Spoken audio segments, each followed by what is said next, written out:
Well, I believe we are live right now.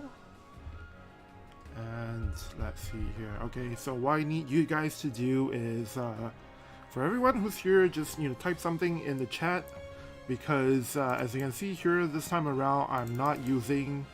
I'm using like a different setup so that there's more of the screen for you guys to look at, and then the chat is on the upper right hand corner. But whoop, this echo. Alright, sorry about that echo.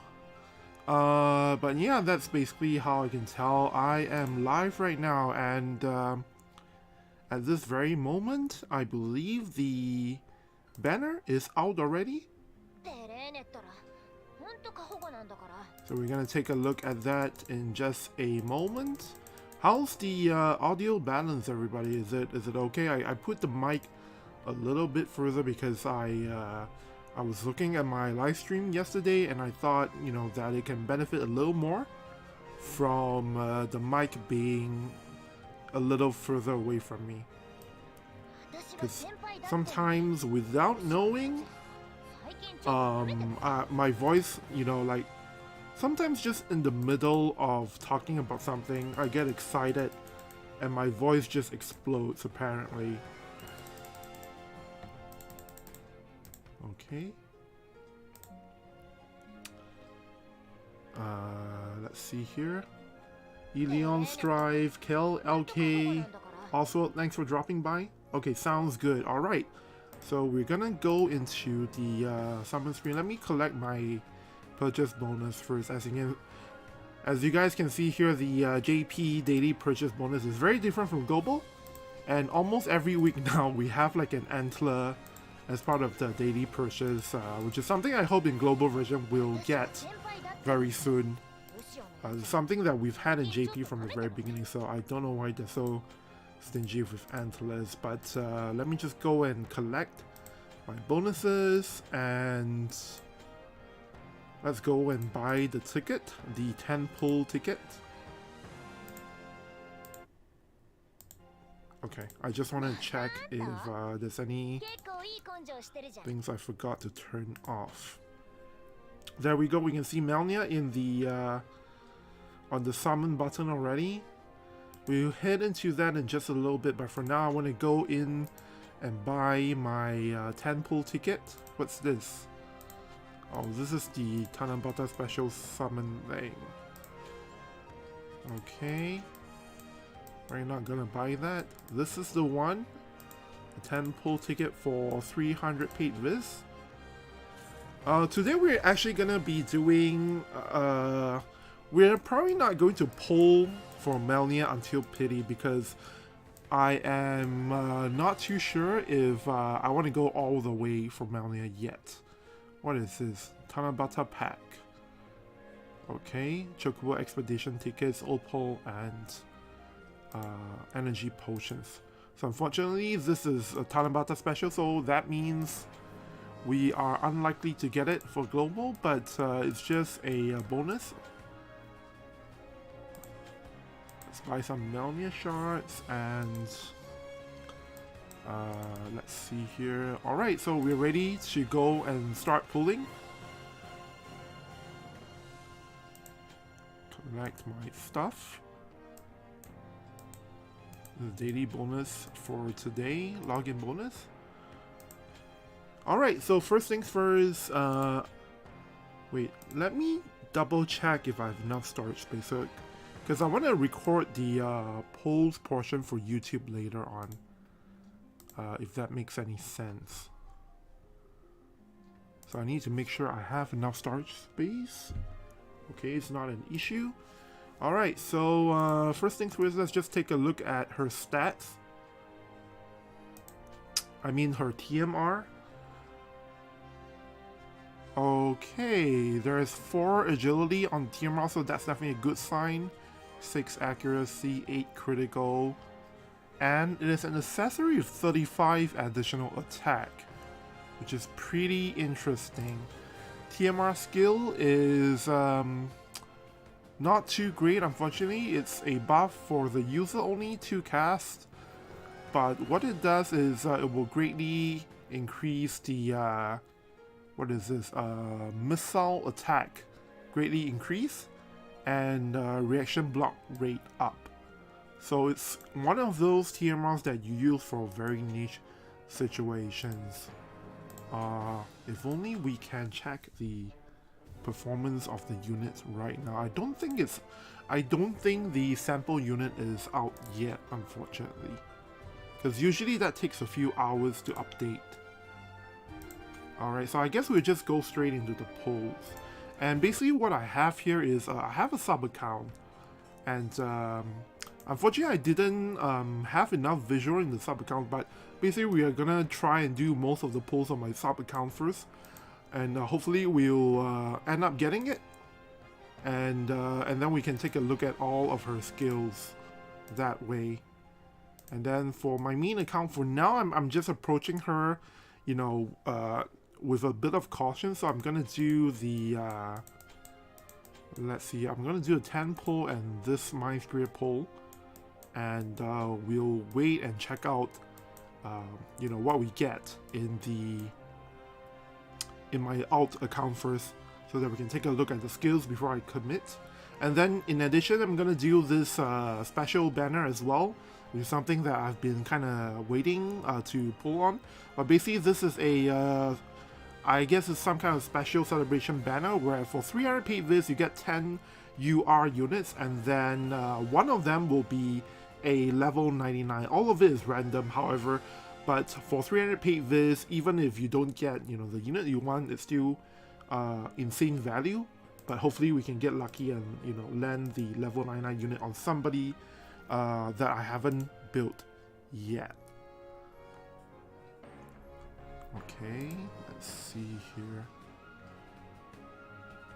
So I'm just double checking on my what do you call it, my storage, and making sure it's ready. Alright, I think we can oh, let me load up my sub account to check that it is working fine as well. I think it's this one here. So this is my sub account here.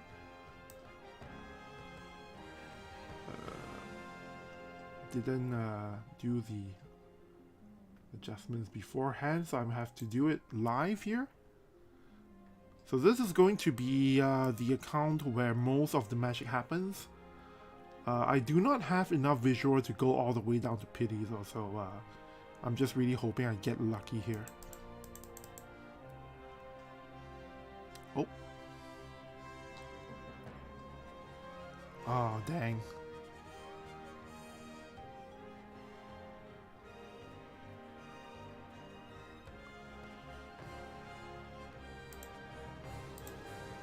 Alright. Oh, and we have this voting thing that that is taking place starting from now, basically. I'll read this later on, I guess, but basically we need to go to a special website to do the voting anyway. Okay. Seems like this is fine. Alright, we will kick things off. Halfway through I will need to switch audio when I go into my sub account.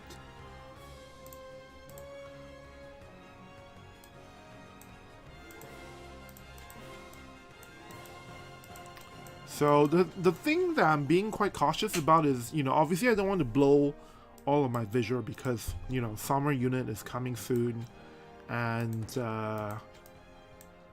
let's see here. Is there like a 1000 paid vis banner that I can sort of try my luck at? Oh, there we go. 2%. I might end up doing this as well.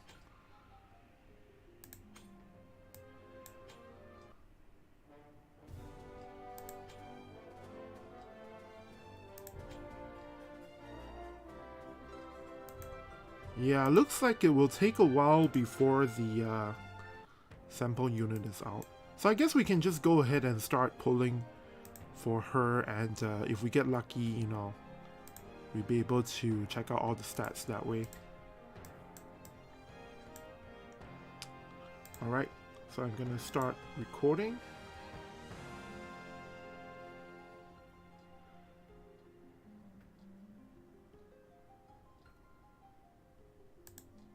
Hey guys, it's Daiba here, and this is my poll video for Melnia, the new Cost 100 Earth Gunner unit that has just come out in WOTV JP.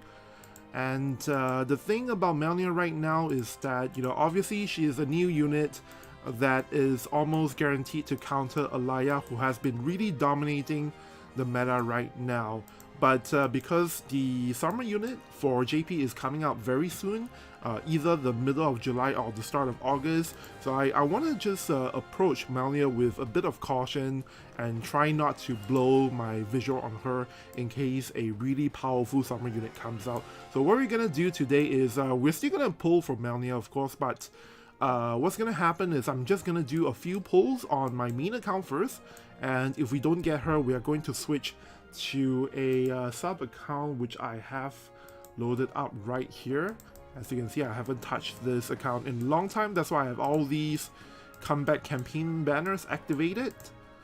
And what we're gonna do is we're gonna use up all the viz in this account in the hopes that we can get her for, you know, science purposes, to just take a look at her board and to basically check out all of her skills. Unfortunately, the, what do you call it, the sample unit that we get to use over here is not out yet. And basically what happens is each time when it's a midnight release in Japan, that sample unit will only come out 1 or 2 hours after the banners are out. So unfortunately we can't take a look at the main job skills right now for Melnia. So hopefully if we can get her early, then that's when we will do our analysis. Anyway, for those of you guys watching this on YouTube, who are not watching this live, basically, you guys will be able to watch me go through all of her skills anyway, because I'll be recording that part later on as well. So for now, I'm just gonna kick things off with my main account.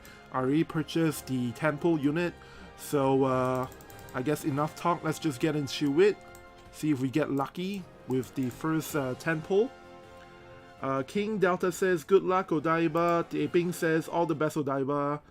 Also says, gacha ASMR. Thank you guys. Alien as well. Alien Strive says, good luck with the pulls. So far it seems like our first 10 pull is a silver book. And I'm really hoping that last shard gets upgraded. No, not even a UR unit. Okay. We are off to not a great start. So I guess I could, you know what? I'm actually really tempted to do like 1 round of pulls for her, because we could certainly get her in that 10% slot. But every single time I say that, every single time I go that route, I end up pitying the unit anyway, so I'm kind of, you know, I think I would prefer to pull her on my sub account first and, you know, take a look at the unit in more detail before I commit. So for now, we're going to do 1 more 10 pull on the main account before we switch to the sub account I have prepared. Oh, looks like we have a golden book, but it's the shard that is golden, meaning we didn't actually get a UR unit this time, unfortunately, in the 10 pull. If it's a UR unit that we got in this 10 pull, basically the last shot will be a unit instead of the 80 Mind Spear shot thing. So I guess we are going to have at it on the sub account. King Delita says, Mind Spear is always value. Yeah, I agree. So, especially as long as you know you're going to be playing the unit, especially in JP, it's always worth to pull on that banner. Unless you know for sure you won't need the Mind Spears. Alright, so we're gonna do the rest of the pulling here on my sub account. As you can see, because I'm running this in BlueStacks without the high frame rate, it may look a little bit sluggish, but I assure you this is the same War of the Visions game you're looking at. It's just that I didn't turn on high frame rate for this. I need to first find the banner. Okay, so this is the one. So basically we're just gonna go, you know, full ham on this banner and hope that we get Melnia at some point. If not, then in the 10% bonus slot for when the meter is full. Oh yeah, and I need to change my audio sources. I forgot about that. Whoa, sorry about that. I hope I didn't I hope I didn't blow your ears out. Oh my gosh, I should have tested that beforehand. And I need to turn off the auto review function. Okay. Is it a little bit too soft? KLK says they still have the Guild Shop banner on JP. Yep, we still have it here. It's never changed, it's never gone anyway. The only change is the first step of the guild banner is free nowadays. So maybe I can just show you guys. Like, so the first step itself doesn't cost any guild, but you don't actually get, you know, the guaranteed new unit shots until the third step. And then basically for step 2 and step 3, I believe it's 5 million and 10 million guild. So yeah, we still have it here in JP. A lot of things are quite different in JP and Global now in the way that they handle it. I'm not too sure why they decide to have these differences, but it is what it is. And we're gonna go back to polling on the featured banner.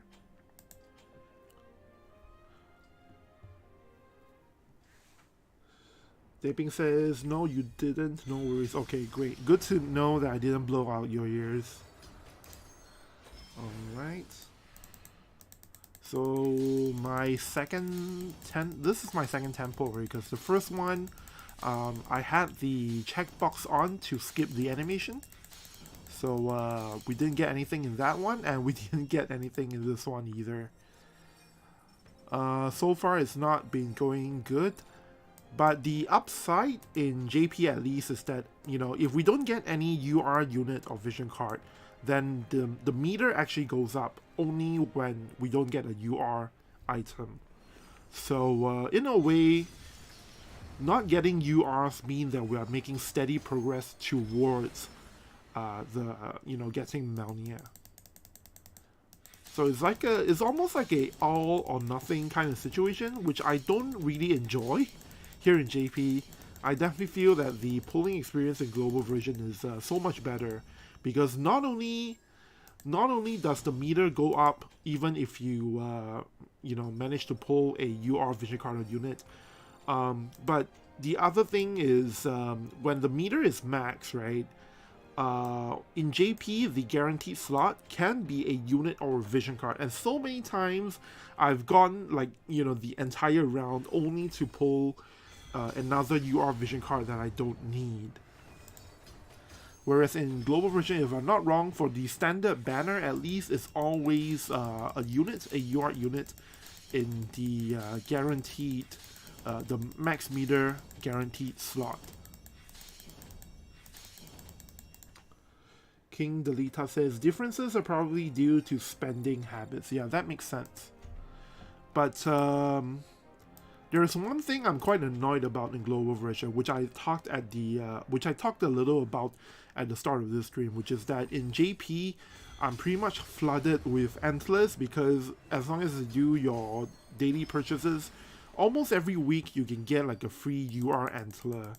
And as a result, I have every single unit I use in Guild Battle, I have them at level 140, and on top of that, I'm still sitting on like 15 or 16 antlers. Whereas in global version, I'm like, oh, could this be it? God. Wrong Earth cost 100 units. We are so close to getting her. Like, you think about it, the odds for Oberon, actually the odds for Oberon are way worse than the odds for Melnia, and yet we got the wrong cost 100 Earth unit. Alright, so 2 more polls before we have a chance to get her in the PD slot. Anyway, as I was saying, So yeah, in JP I'm flooded with antlers, but in global version, like so many times I've had to actually use my mock medals, the soul medals to exchange for UR antlers because I don't want to use visual to buy antlers. And I think recently they've kind of improved the situation by giving us UR scrolls as part of the daily purchase bonus campaign in global version. But it's still not good enough. I mean, they really need to put like an antler in it, at least for some of the weeks. Oh.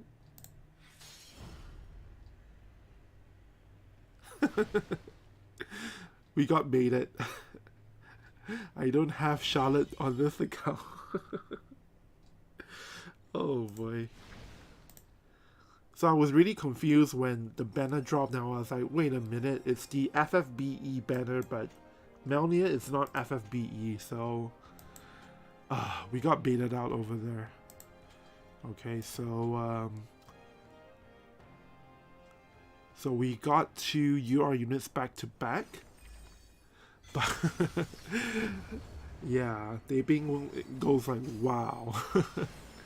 I know it's a really rare occurrence, and you see right there, you know, that's the problem with JP. Like we had 2 UR units back to back, and the meter is you know, just hanging there by a thread, and it makes me want to just pray for the last shot to not get upgraded, just so that I can finally get the meter to get to maximum. Dervis says, is this another edition of PD Diver 2023? I hope not, and unfortunately I don't even have enough visual on this sub account to do a edition of PD Diver. Okay, so this is the guaranteed, the max meter guaranteed slot, and we dodged the vision card trap already. So we know that the guaranteed slot, this thing here is units, and we have, I think, 10% chance, you know, for this thing to be Melnia. So let's take a look. Wait, I think, no, no. Oh man, so I was reading the quote, and it said something about sisters, something about, what is it called, like, foster sister, no, not foster, like, blood sisters or something like that. And I was like thinking, wait, is Melnia talking about somebody? And then I realized, wait, she doesn't have any sisters. I guess this is this is the downside of doing polls with a sub account. You get baited by yeah, by these kinds of units. So we just have 2,000 freebies left, so we're gonna have to you know, just really, oh man, it's another silver book.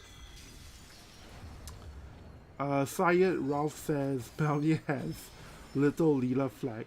You are Leela. What flag is that? It's not this it's not the Crystal Sanctum flag, right?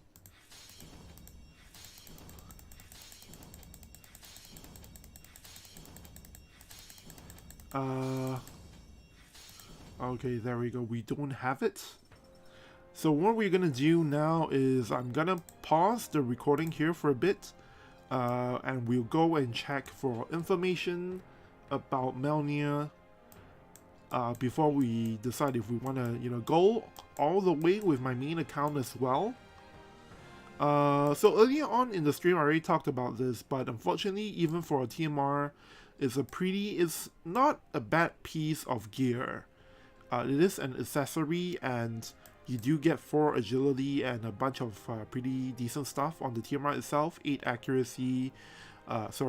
accuracy, 8 critical, attack 35, which is kind of weird for an accessory, and HP 183. And for the TMR skill, unfortunately, it's just not something that is very useful. It's going to be a niche piece of TMR, because all this does is gives you 2 casts of self buff that gives you missile attack greatly increase and reaction block rate up, which means that I can't even think of anybody I would use that TMR on, except for Melnia herself, of course. But even then, do you really want to use that TMR on Melnia when you can be running haste, or when you can be running so many other things? Alright, so I'm gonna pause the recording here real quick. So for the people watching on YouTube, you basically won't see any difference, basically, because it will be a jump cut. But for those of you on stream with me, what's gonna happen now is I guess we'll check out some of the content first, and in the meantime, we're gonna check for information to see if let's see, I'm switching my main account already. I'm gonna try and see if I can get any information about Melnia from people who have successfully pulled her. I just switched audio sources there. And BP says it's the same flag as farm, the Landless Knight flag. Ah, okay. Okay, so I understand why Leader the Bold has the same flag, because they're supposed to be like traveling warriors with no affiliation, right? Kettle LK says, hope she's not real gear number 2. Great kit, wet noodle damage. Yeah, I don't think she'll be like Rugia at all, because even Fujita-san, the games director, said last night in the live stream that her performance will be, you know, greatly different from Rugia, because Rugia is like a unit from half a year ago, right? And you know, on top of that, what is that? The passives that she has, they even made it so that Melnia has quite a bit of sorry, let me shut Rafu up over there. So anyway, Fujita-san even said that Melnia has a lot of quite a bit of missile attack resistance. So they made it so that Melnia will even do quite a bit of damage against teams with high missile resistance.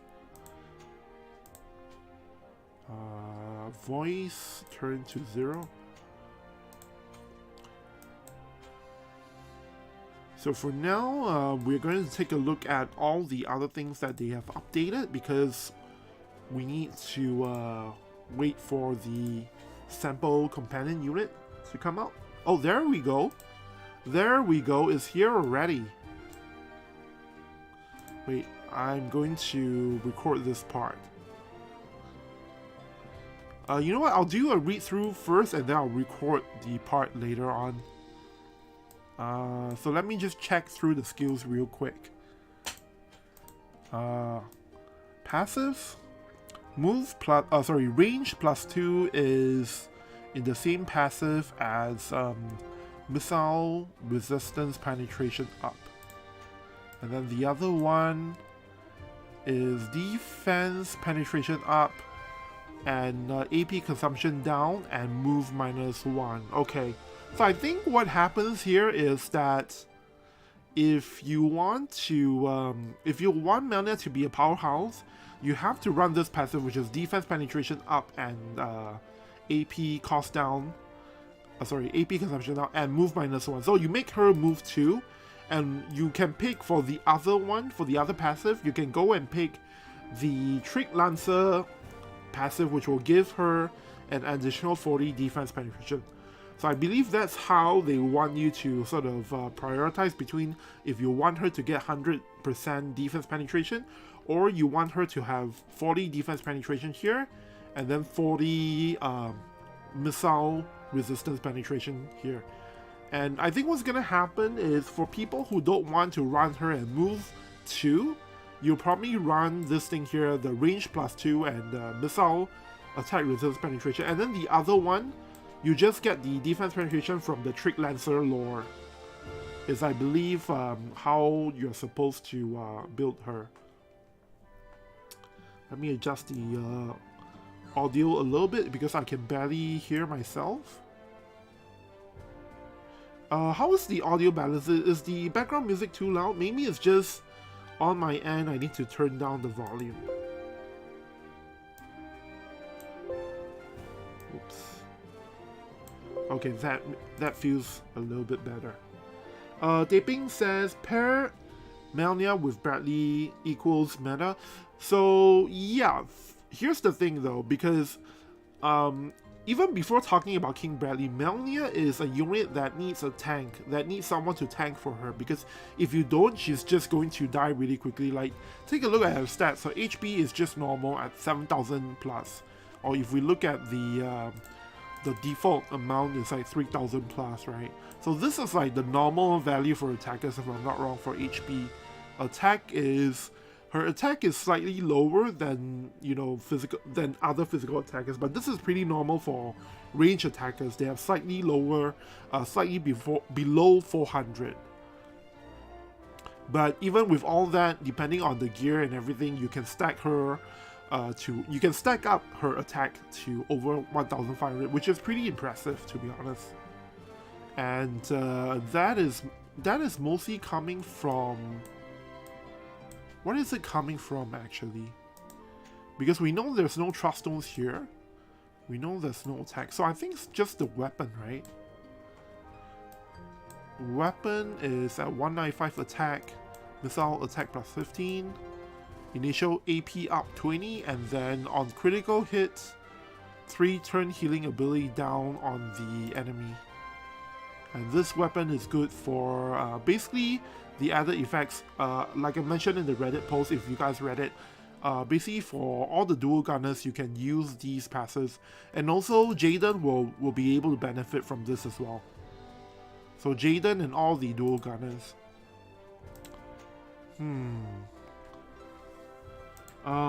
Let's see here, reading comments. JB79 asks, what are the passes on her new gun? I just read it out, but I'll just read it again. But basically, it's missile attack up plus 15. And then for the special passes that are only for all the dual gunners. So this is double gunner, this is Elias, Ice Elias unique job.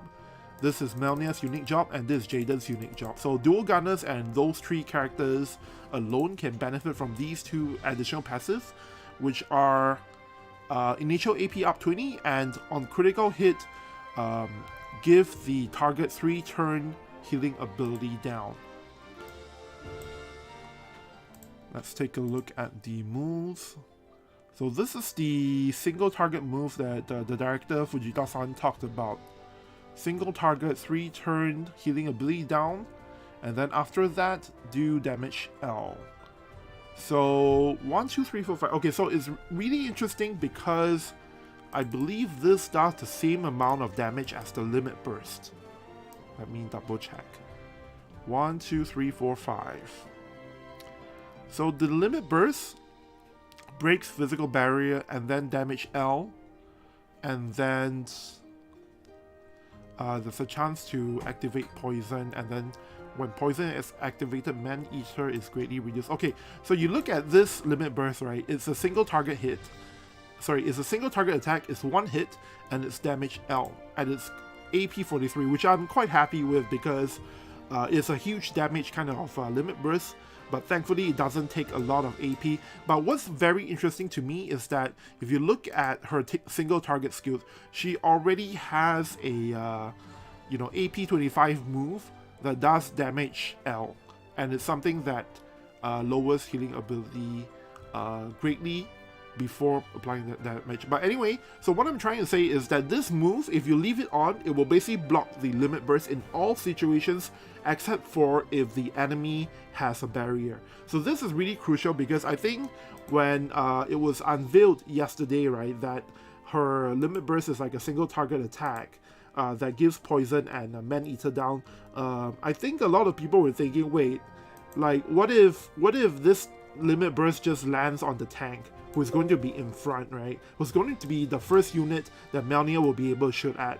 And thankfully, it seems like her skill set is very smart, is very smartly designed, because in most situations, what will happen is Melnia will use this skill instead. This skill right here. Because it's also range 1, 2, 3, 4, 5. And the only time, if you leave this on, the only time she will use her limit burst is if there is a target, the first target that she can hit, or the hate target or whatever has a physical barrier, because only in that situation the limit burst will actually do more damage against the regular skill here. So I think that's really smart. And then this is the buff that we know about already. Let's see if there's anything different. As I thought, the AP regen ability is only for 3 turns. And let's see. Okay, so this is... yeah, this is correct. So this is everything. This was already told to us yesterday. When you upgrade it with the Dream ability, the Protect is 4 turns. And then everything else is 3 turns. So the Re-Raise removal is 3 turns as well. The AP recovery is 3 turns. And what else we have here? This is the low AP move, damage S, and it will remove... Wait. If the target has AP regen effect, or haste, or sleep effect, status ailment, this move will do more damage. But basically this is the typical low AP move. And then her self buff looks to be pretty interesting. Her self buff will give Melnia 3 turn attack up, 3 turn agility up, 3 turn critical hit rate up, and range +1. So basically first turn you just Melnia will just use the this AoE thing, right? Give everybody protect, give herself 3 turn re-raise removal, and AP regen, and then second turn most likely you're just going to use this range because of the range +1, and then of course it increases your attack, agility, critical hit rate. And what is her agility? So even without Trust Stones, she's already at 104, and the TMR is at 4 agility, so that means we +6. So in a typical situation, if you run Odin on her, her agility is going to be 110, which is, if I'm not wrong, it's slower than Eliza, but faster than Elia. Let me take a look at chat. JB79 says, Ralph and Alphonse both will have barrier. Wait. No, Alphonse, actually, most of the time we don't actually run barrier anymore because we expect it to be broken. So we rather run protect on turn 1, and then second turn is the elemental change. So sometimes you don't actually run, it depends on the enemy, I guess, but most of the time Alphonse we don't run barrier because we know it's going to get broken by, you know, King Bradley or Sephiroth. And then for Ralph, I don't actually remember, does she use barrier most of the time? I haven't used her in some time. Let me double check the kit. I don't remember her buffs. Okay, yeah, she has barrier. Yeah. So I believe turn 1 is it? I forgot the order. It's like one turn is re-raise and then the other turn is barrier, right? Something like that, right? Let me just take a look. No, re-raise and barrier on the same turn, and then the other turn is what's the other turn? Is it just combined and then she does something else for the second turn? Okay, this is the one. Okay, so the healing up is the second turn. Right. Yeah, I haven't used... I use Ralph on defense, but I haven't really used her at all in the past month on offense, so I kind of forgot what her buffs look like. Right now, Lightning and Earth are so good that... yeah, it's like, you know, I've been playing... Those 2 elements are the ones I've been playing the most of lately. Anyway, let's go back to Melnia. Let's see what else she has. This is the skill that's described to us on Livestream yesterday. Dispel, and then basically just damage M unless you have 3 or 4 people in the AoE.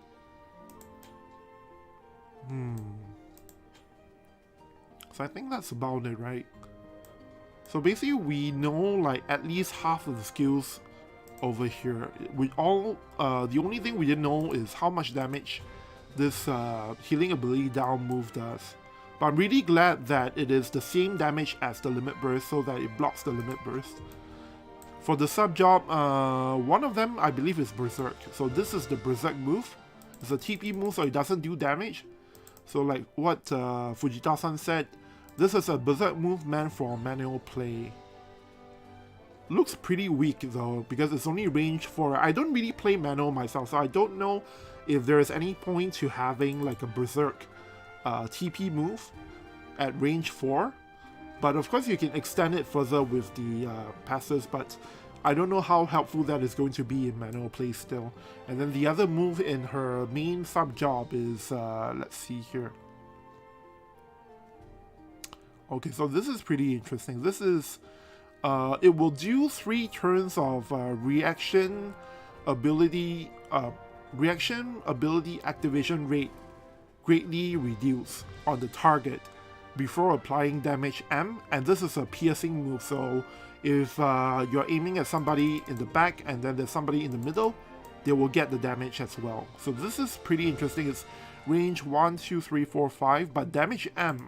So I'm not sure how likely the AI is going to use this in autoplay.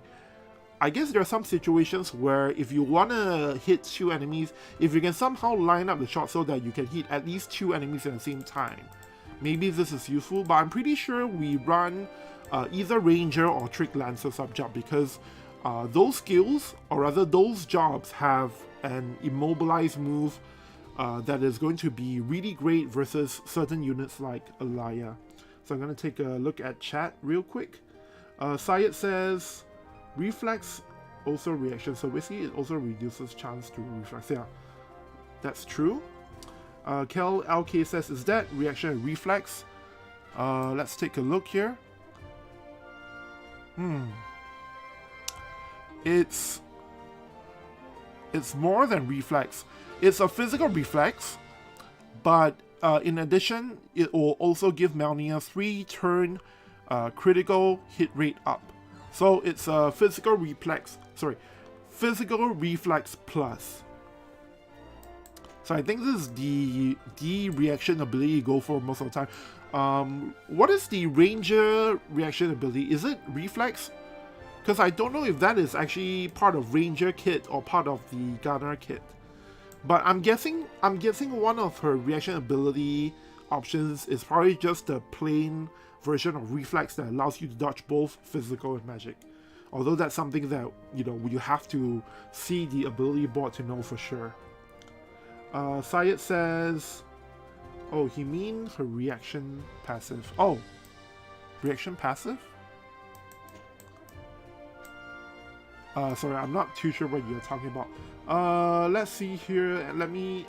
So I haven't actually read a lot of messages, and it kind of piled up on me.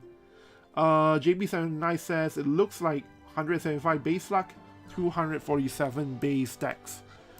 Yep, 175 luck.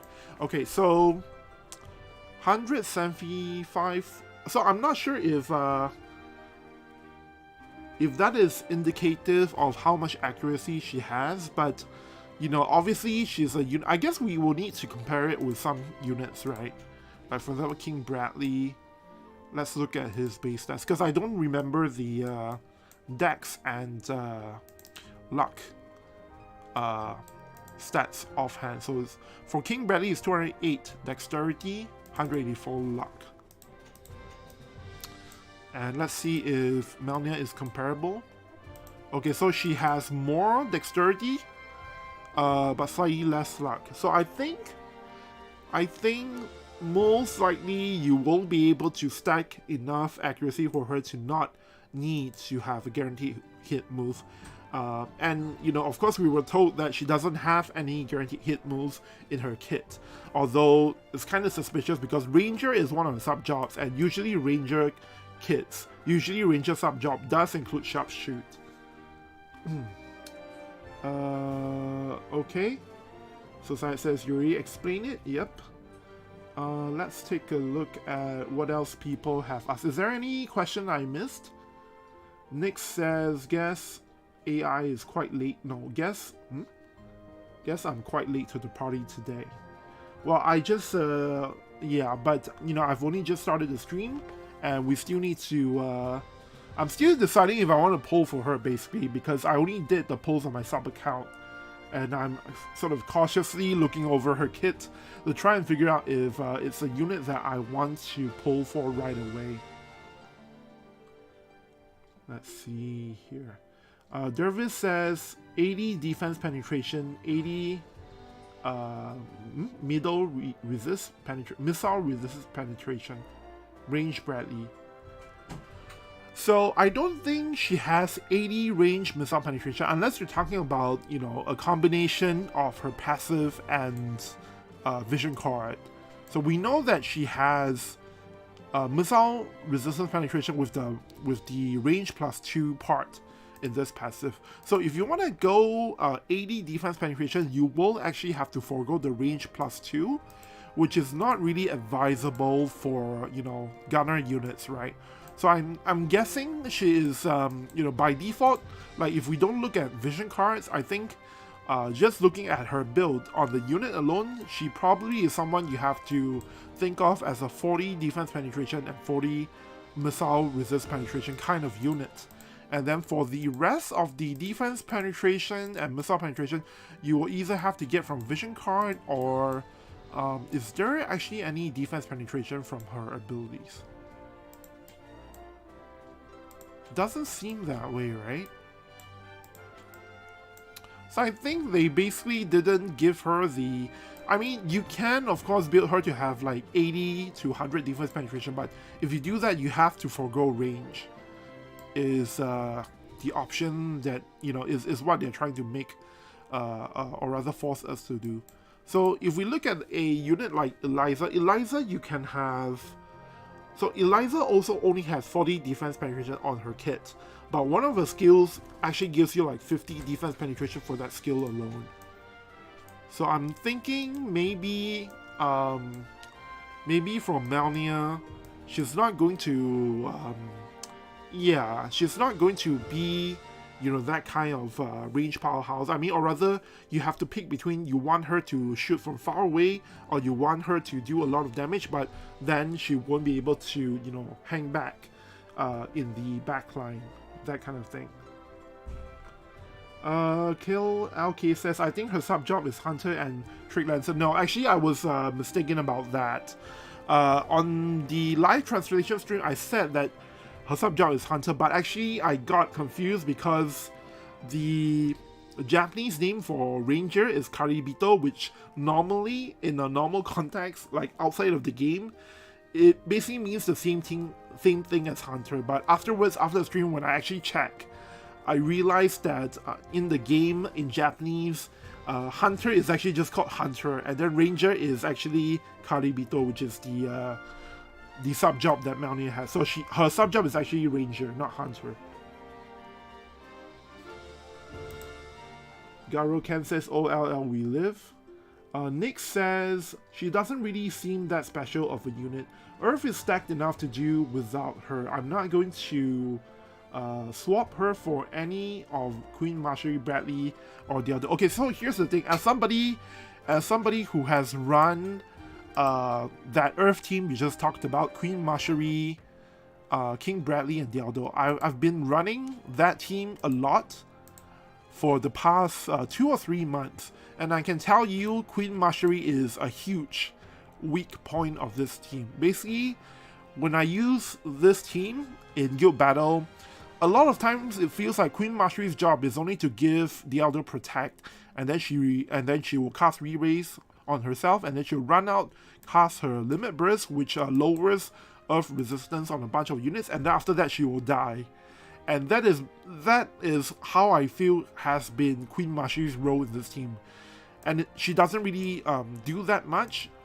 And for the longest time, I felt like, you know, I can run basically I can run Dialdo and King Bradley and, you know, any other unit, and most of the time, you know, that will work just as well as this team here. So basically, for me, the way I see it is that Queen Marjorie, the only contribution she has is that one cast of Protect on Dialdo and then the Limit Burst to reduce Earth resistance on enemies. And because of that, once Alaya is out, I just, you know, flat out replace Queen Marjorie with Alaya, and I can tell you so far I'm doing great with this team.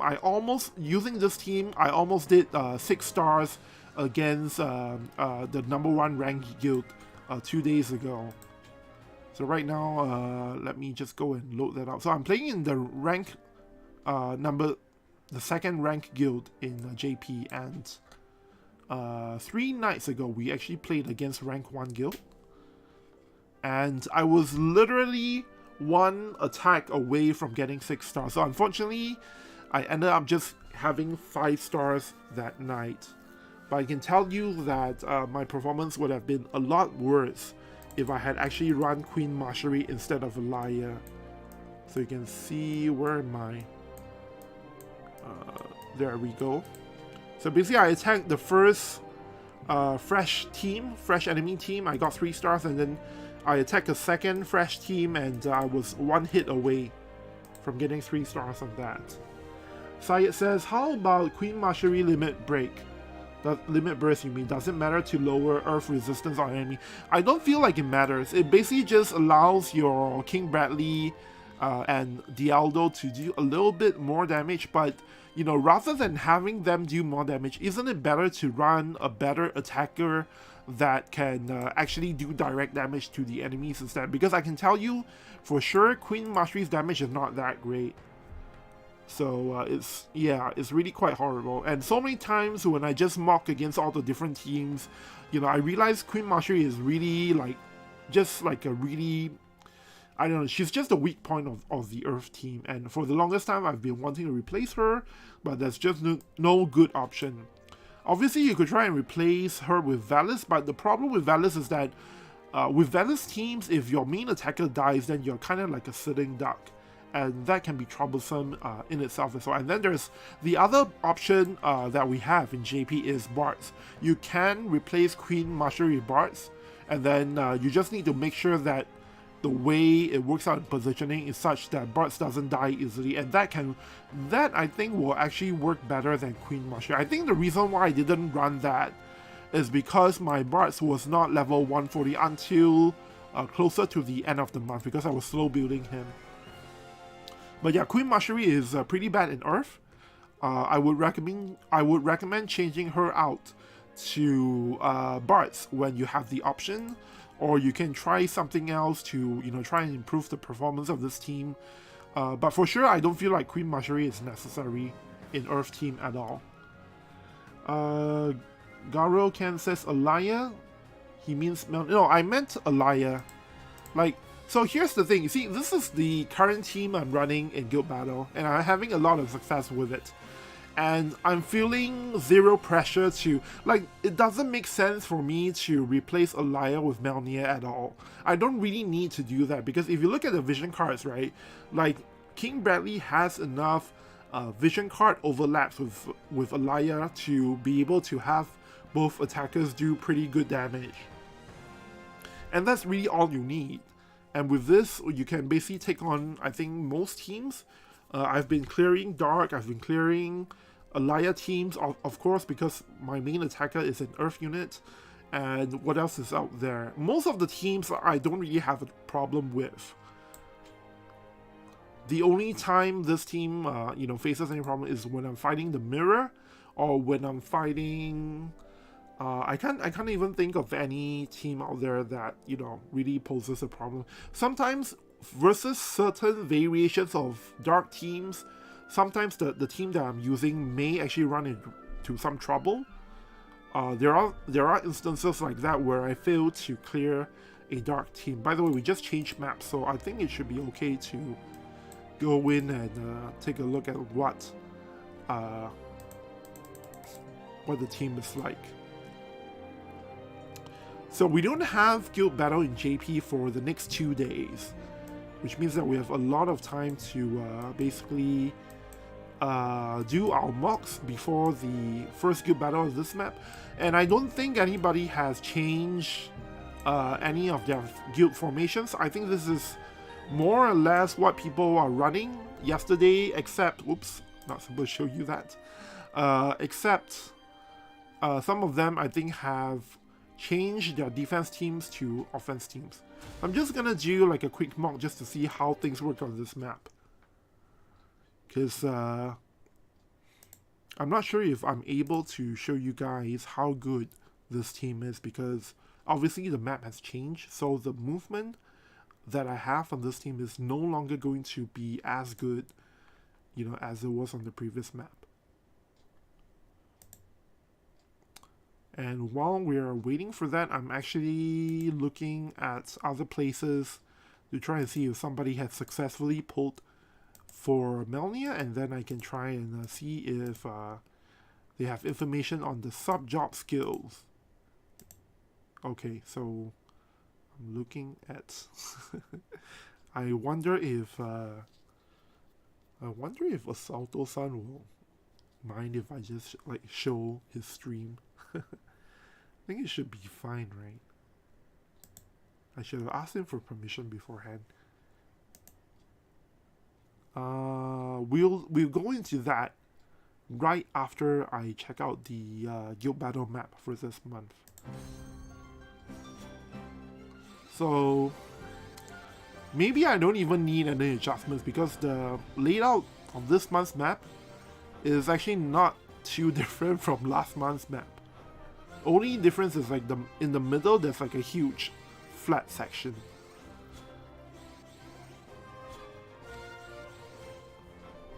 Okay, so Dark Team is in position, Rafu is in front.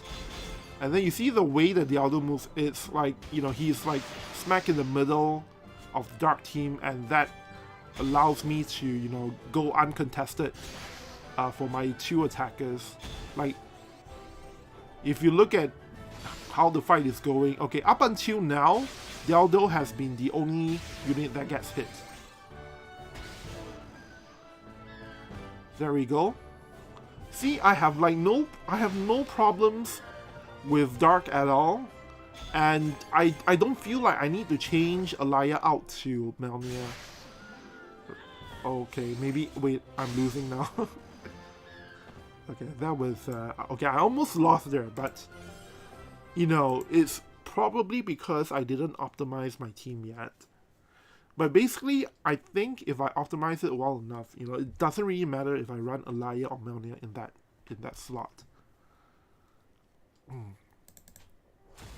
Oops. And I think if I do a mock of, you know, Earth Team with Queen Mastery, it will take too much time. But basically, you know, definitely as you can see in the previous fight, the movements, if I had Queen Mastery, you know, in the slot where Alaya was, I think I would definitely lose against the Dark Team, just because Queen Mastery doesn't do enough damage. Alright, so anyway, like I was saying, I'm gonna load up Assalto-san's stream because I think he got he managed to pull for Melnia, and then this is from I don't know at which part of his live stream, but basically he went and looked around on the board already. Okay, that was reflex. So Melnia definitely has reflex on her ability board, and then this is the custom one that we see on the companion unit. Oh, that's my alarm.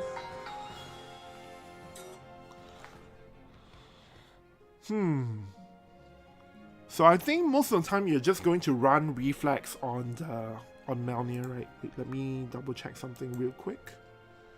Just gonna arrange my windows a little bit so that it's easier for me to take a look at things.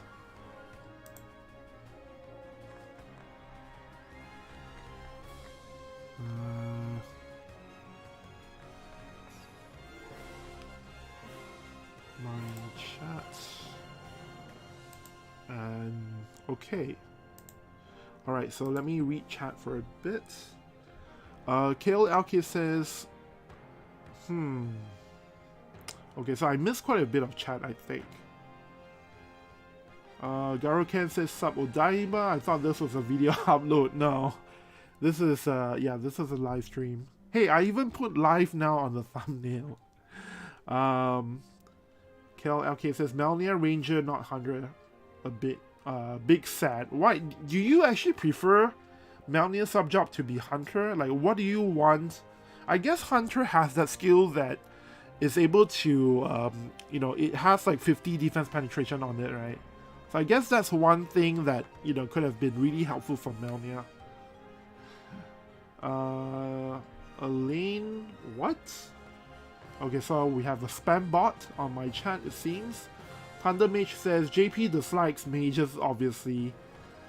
And Nick says, but what makes her more special than Ruga? So Melnia is special because of her damage and also because of her status ailments, like the sleep status ailment, for example. If Melnia becomes meta, that means everybody has to put sleep resist 25 on their trust stones.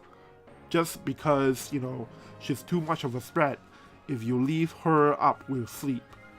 Like, she can hit 2 targets and cause them to fall asleep. Can you imagine how impactful that can be if, you know, everybody doesn't take out a trust stone passive to put sleep resist 25 on? Kill LK says Queen Mastery gets cancelled hard by re-raise removal skill. Correct, that's another issue with her as well. So like for example, Alaya, one of Alaya's main thing about her is that she gives the entire team re-raise removal. So any single hit is going to remove the re-raise from Queen Mastery, and then the next hit is just going to kill her. So yeah, she's really weak. But of course, like what Kel LK said, Octo Slash from Sephiroth or even Dwayne can, you know, really easily answer Queen Mastery as well.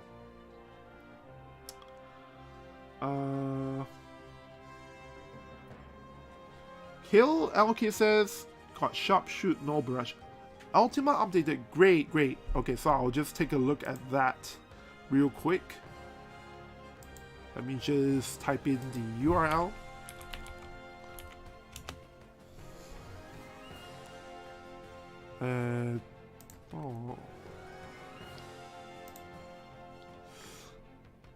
Okay, so my setup is actually not fantastic for showing Ultima, but I need to adjust it somehow. Let me just try and adjust it for a bit.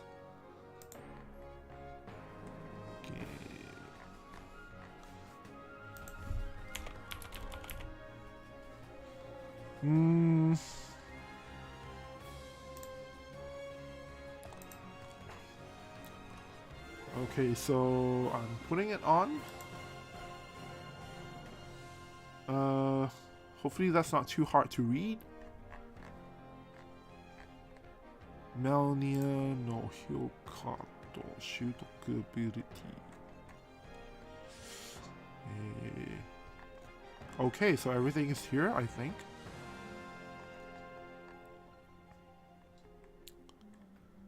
So main, we already know all the main abilities because, you know, we could see that from the companion unit. Sub ability. Why is there 3 different things here?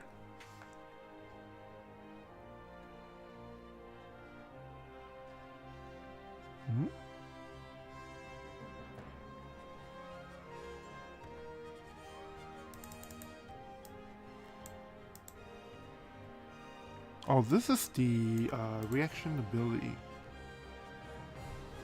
Okay. Oh, so the way they listed is from each sub-job. Okay, so I see their formatting is a little bit different. So they will list everything as part of a sub-job. So from Ranger. Wait a minute, the sharpshoot. So I guess Fujita-san absentmindedly forgot that she actually has a guaranteed hit with sharpshoot. So I guess because of that, you're just gonna run Ranger on her most of the time, right? And then reflex and range +1 and accuracy up is one of the passives. So you can do maximum of range +3, which is actually super crazy if you think about it. If you don't need the oh no, but then if you do this, then you don't have any defense penetration. So I guess you could run her as like a support gunner, with status ailments and re-raise removal and potentially courage removal. And just make her super long range, but she doesn't have defense penetration for the damage. And the thing is, you don't really need that much defense penetration against non-tanks anyway, so if you can find a way to quickly down the tank, and then with Melnia, because she can hit up to 2 separate targets at once, right? As long as she can target the backline, you don't actually need that much defense penetration. So I guess that's one way to build her.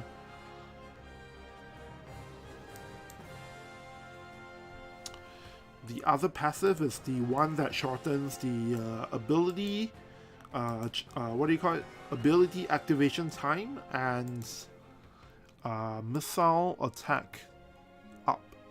So this is for if you want to run, charge, and supercharge.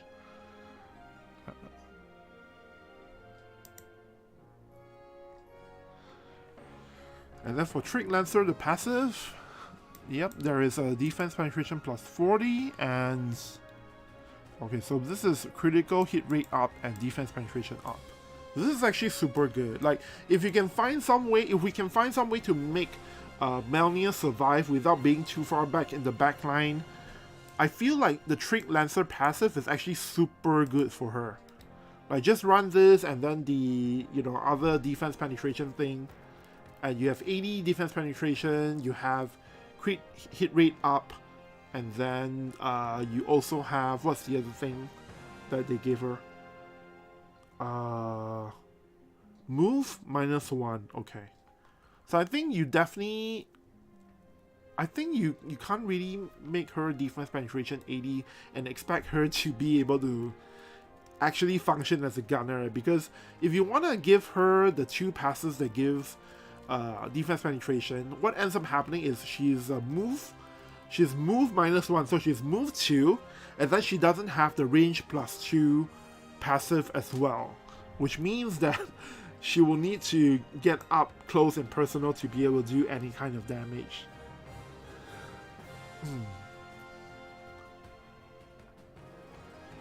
And then the other passive from Trick Lancer. Okay, so I really like this one. This is the passive that gives you accuracy up, as well as confusion and stun nullify for Melnia herself. And most importantly, Binding Javelin will actually get its range enhanced.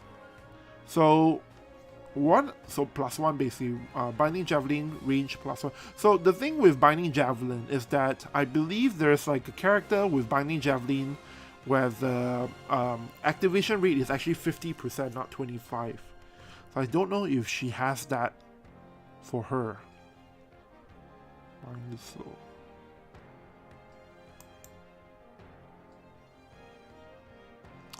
So it seems like her Bind Soul is like the upgraded version, I think.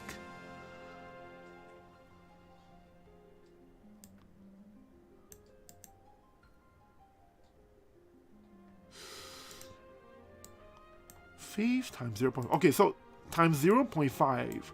So I think this is what do you call it? Activation rate 50, right? Because if it's 25, then it would have been times 0.25. So I really like this. Range 5 and the only problem is that it's damage M. So if you run the Trick Lancer passive that gives her Binding Javelin +1, this becomes range 6, and then from really far away she's able to like just pin down people and just like immobilize them, immobilize Alaya, and you know, you may possibly win the game. So that's something I'm looking forward to you know, trying if I get Melnia, or at least I'll ask somebody in my guild to test it out. So for the Trick Lancer part, AP Break Lance, Trick Thrust is, I forgot what this is called in Global, but I think I know what it is. Seems like everything is the usual stuff for Trick Lancer, except counter trick. Wow, the Trick Lancer reaction ability is a preemptive counter. Unfortunately, the range is kind of weird, so you probably will never get a chance to run this. Although I guess if you're using her in PvE modes, maybe sometimes it makes sense to use this. So thankfully, the Binding Javelin here is the better version of the move. So I feel like there may be situations where you may actually want to run Trick Lancer for the Binding Arrow, but then if you do this, you probably want to run the Trick Lancer passive to enhance the range of Binding Javelin. Okay, so overall, I have to say I don't see any reason for me to want to replace Alaya with with Melnia, unfortunately, because I don't the problem this whole time for me, the pain point for Melnia is that she doesn't have re-raise, no courage, no barrier, no single target resistance buff, no AoE resistance buff, and not even any of that on her passives or her master ability. And it feels like they've made her to be like a pure attacker with status ailment stuff, and she's like a glass cannon kind of situation. She's not that squishy, but I mean, I think if we pit her against King Bradley, she's just going to die in one hit, and the whole game then becomes, if you run Melnia, then you want to just run her in a way that you never get hit. The only protection she has is the 4-turn protect. So, I guess I'm not gonna... I guess I would rather wait to see what the limited summer unit is like before I, before I go and pull for her.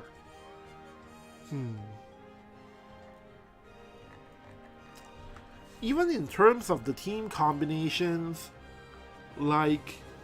So, obviously with Melnia, you definitely want to run her with Dialdo. Like, that is not even something that you can negotiate, because without a tank like Dialdo, you're basically giving your opponent a free pass to just walk anywhere they like and target Melnia in any way they can. So you definitely need to have a tank to hold the hate. And then the problem then becomes, if you run her with Dialdo and King Bradley, like, what is the advantage of doing that versus, running some other units? Though the one thing I was kind of looking forward to is, if you run Uriel with Melnia, potentially you can have Melnia be this unstoppable far-range unit that can that can remove re-raise and courage in a single hit. And then she can do it to 2 separate targets at the same time. But, unfortunately, if she tries to hit 2 targets, that means she will have to walk forward, and in doing so, she's going to get hit. So overall, I have to say, so far, not really impressed. Actually, we talked about this within my JP guild already, and we didn't feel like she's necessary. Even without seeing the sub-job skills, we kind of felt like she's probably not good enough to be meta. I'm sure there will be people who will run her, but I don't think she will be that impressive a unit as compared to someone like, she's not on the same tier as King Bradley or Alaya, Lightning Alaya, I mean. And I'm not even sure if she's on the same tier as Sephiroth. That's how bad I think she's. Like, our sort of impression of her was that she's just like a Earth version of Ice Alaya, because she can, do quite a bit of damage, and the only upside is that she has all these fun status ailment stuff to play with.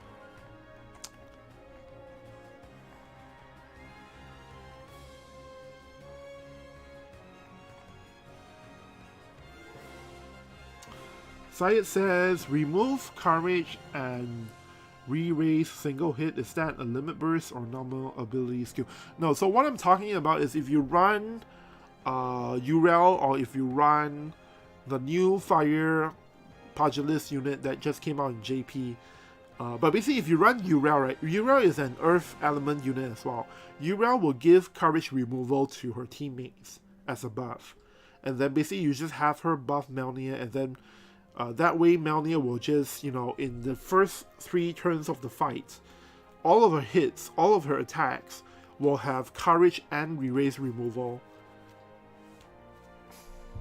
But if you do that, you still need an attacker to get to the front line to finish off the enemy, because Melnia, if you do that option, Melnia is going to be in the back line. She's not going to be dealing out as much damage. And the thing is, with Melnia, you definitely have to run a tank. If you don't run a tank, it's just so bad, right? So the problem is, do you really want to run Melnia with a tank and also UREL? Because it seems like you may not have enough damage to close out the fight. And then the other option that you can kind of do is you run Melnia with UREL and then with King Bradley, and then King Bradley can be the person to go up close to the enemy and finish them off. Right, that's potentially one option. But then if you do that, who's going to tank for you? You are just 100% relying on Melnia being so far back in the back line that she can't get hit by the enemy. I guess it's something that somebody will eventually try out, because if you go with Melnia, UREL, King Bradley, that's the best of both worlds. You get the courage and re-raise removal, and you also have enough damage. And if you set Melnia to move 2, which is move -1 passive, if you set her to that, there is a chance that she doesn't go out far enough for the enemy to be able to target her. And I feel like that is maybe the one scenario where it may be really difficult for the enemy team to deal with. Syed says, Dialdo, UREL, Melnia sounds good. Dialdo kind of tanky. Okay, so the problem with that team is I feel that it doesn't have enough damage. Because UREL is not that great an attacker, I can tell you that. And it takes a while for UREL to even get close enough to do her attacks. So I don't feel that that is good enough. You probably, if you really want to run UREL and Melnia for that combo, then I think you have to run King Bradley and just either hope that Melnia doesn't get close enough to the front lines to be attacked, or you can try to put a bow tie on UREL. I guess you put a bow tie on UREL, have UREL buff Melnia, and then basically just let the game go on. King Bradley will run along from a different axis. Like King Bradley will come in from the side basically, and then UREL will run forward, and then after 2 turns she's no longer move 2 after 2 turns, right? So basically UREL will sort of be your pseudo tank, and then Melnia will shoot from behind. Or even in that scenario, maybe you just want to you put a bow tie on UREL, but you make UREL move forward, because I believe one of the passives gives her move +1. So if you do that, and then you make Melnia move 2, what's going to happen is that for the first few turns, Melnia will be moving 2 squares each turn, right? But for UREL, after she gives the courage removal buff to Melnia, she's going to be moving forward by 3 squares, and then the turn after that, the bow tie effects are gone, so she will move forward by 4 squares, and then you can maybe have UREL just tank using the bow tie, and then Melnia shoots from behind, and then King Bradley will come from the side and finish everything off.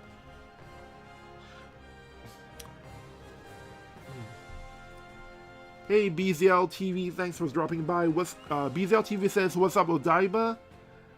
Let me catch up first in your stream. Yeah, we did some polls earlier on the stream already, and basically the way I sort of did this was I'm basically a scaredy cat right now, because summer units are just around the corner. So I'm not sure if I want to burn my visual for Melnia. even though the thought of getting her in with the special title that you can get only for this limited period, that's very, very attractive. I really want that title, to be honest. But unfortunately, as a unit, with taking the time to go through her entire kit now, and unfortunately, it just seems that she is not quite good enough to be meta.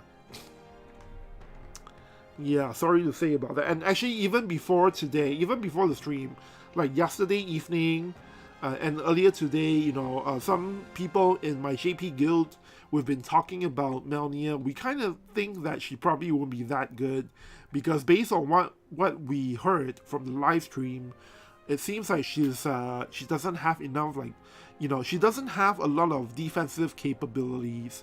And the fact that one of her main skills allows her to target 2 units, that means that if you leave that on, she's going to be walking forward towards the enemy, because the AI will always try to target 2 people if possible, right? So that means there is a pretty good chance that she's going to be attacked, and once she's out of the fight, then you're kind of screwed, right? So that's the thing that has everybody worried. And at the same time, we kind of felt that, hey, Elia last month, at the start of last month, was like this incredibly, ridiculously overpowered unit that, it was almost like everybody should just pull and build her right away, because that's how good of a unit Elia was. We kind of suspected that they wouldn't, because of how strong last month's unit was, we didn't think that they would give us another overpowered unit so soon, right? Because they obviously want Elia, the people who pull for Elia, to get their worth out of pulling for the units. And so based on that, and also based on the fact that summer units are coming up, we kind of expected that Melnia wouldn't be that good, even though obviously she's kind of built as an Elia killer.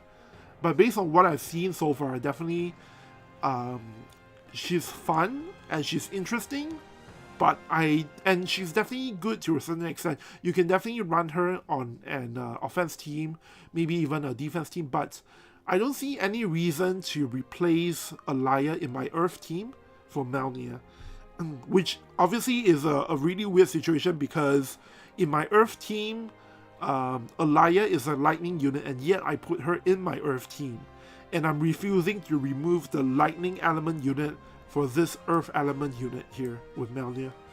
So that's how, yeah, she's just not as good as King Bradley or Elia, the lightning Elia.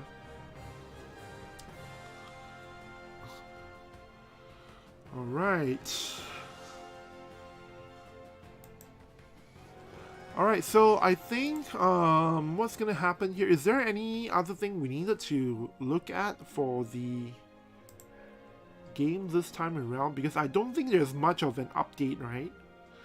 It's only the new unit being added, and let me just load up the game real quick. I believe we can do the polling thing, which may be kind of interesting, because I'm kind of curious how that thing is going to work.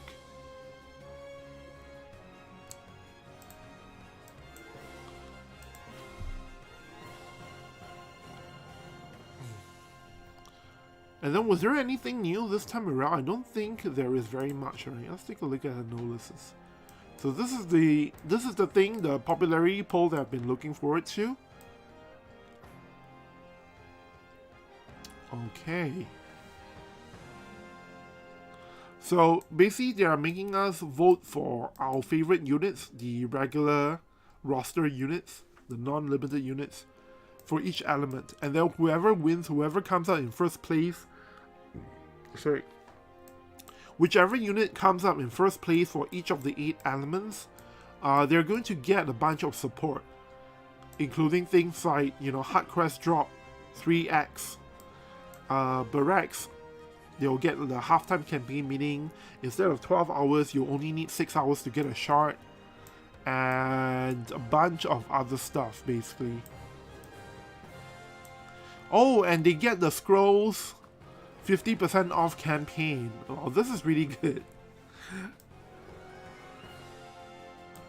And on top of that, everybody who votes will get 20 UR scrolls as well. So let's go in and do the voting. It's only up to units that came out up to April 14th. So unfortunately, Alaya is not going to be in the list, sadly. Melnia as well. UR Zazan is not going to be on the list.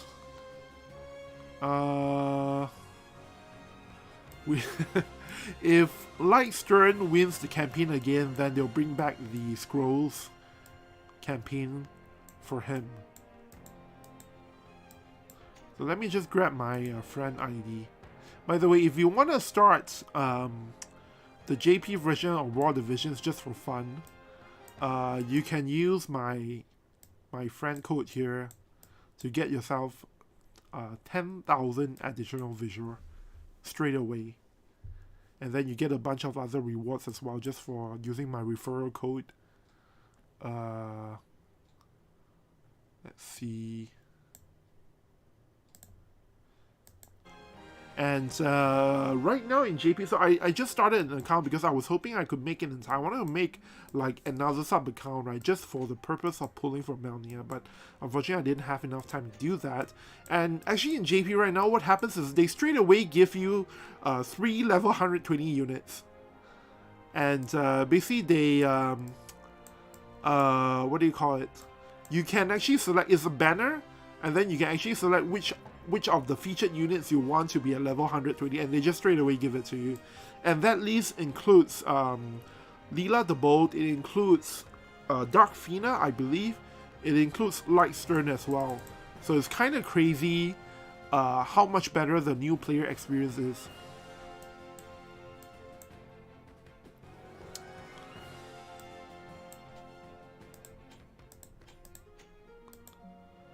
I'm gonna go into the voting screen. Maybe you guys can tell me what to vote for. I wonder if they'll bring this campaign, this event, to global as well, because obviously it's something that can you know, be quite good for global players. So I'm gonna just turn on some background music. Just hope that it's not too loud. Okay.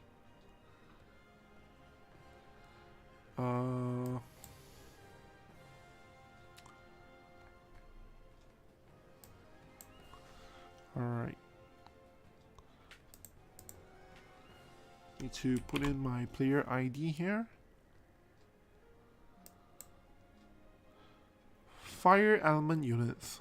Who do we vote for?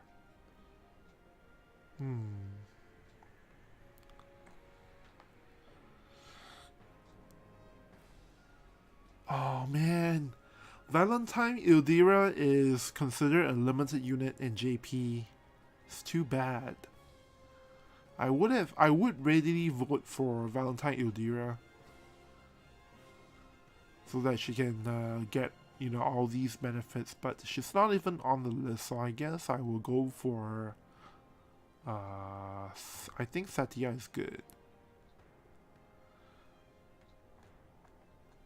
So I'm not gonna read out like all the character names because, you know, it's too much to translate.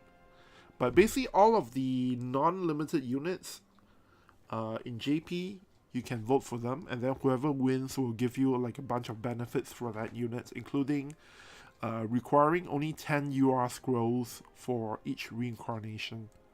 That's the big one. And then there's like a bunch of bonus ways to get shards as well. Ice units, gonna vote for Alaya Rundle, obviously. Like, what else is there to vote for? I guess you could vote for the new Howlet. That is a pretty good choice too. But I don't think people want to reincarnate Ice Howlet, right? Next up, for the wind units, it's got to be Flag Bearer Glacial, right? And then the other obvious choice is Sadali, but I don't know about Sadali. Sadali is kind of not good enough to reincarnate. Like, he's a support character. He's not really a main attacker type or a tank. Actually, June might be good as well. But I'm just gonna vote for Flag Bearer. Flag Bearer Glassina.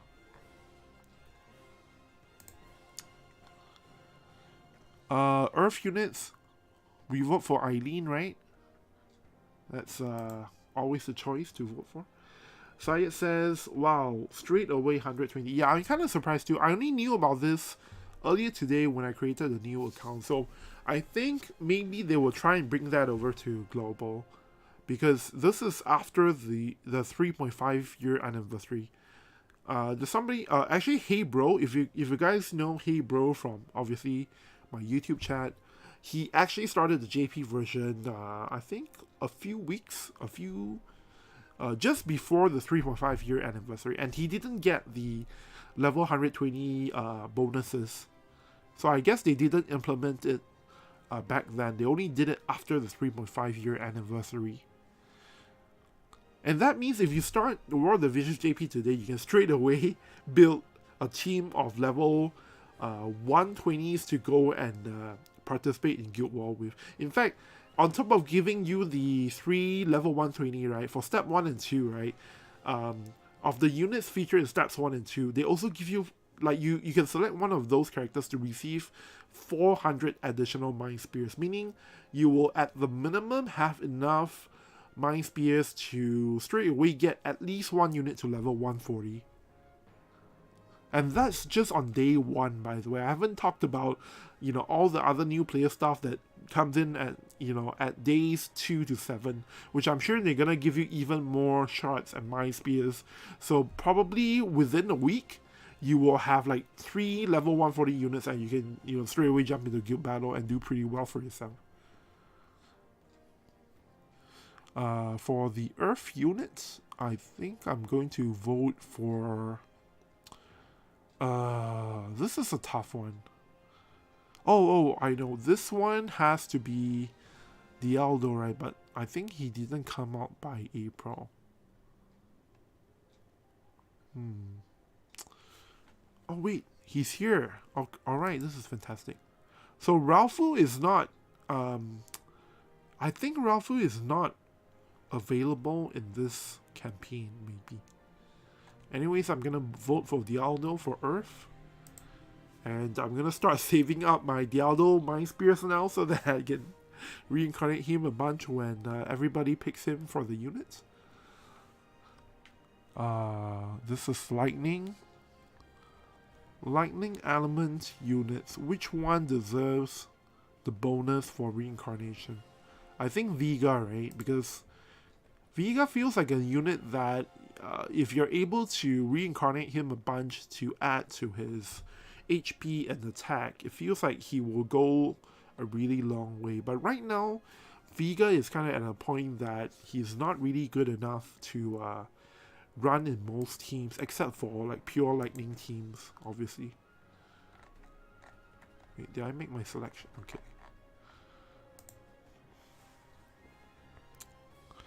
Water unit has to be... I would say Perrine here, but after Lightning Alaya came out, Perrine is pretty much dead.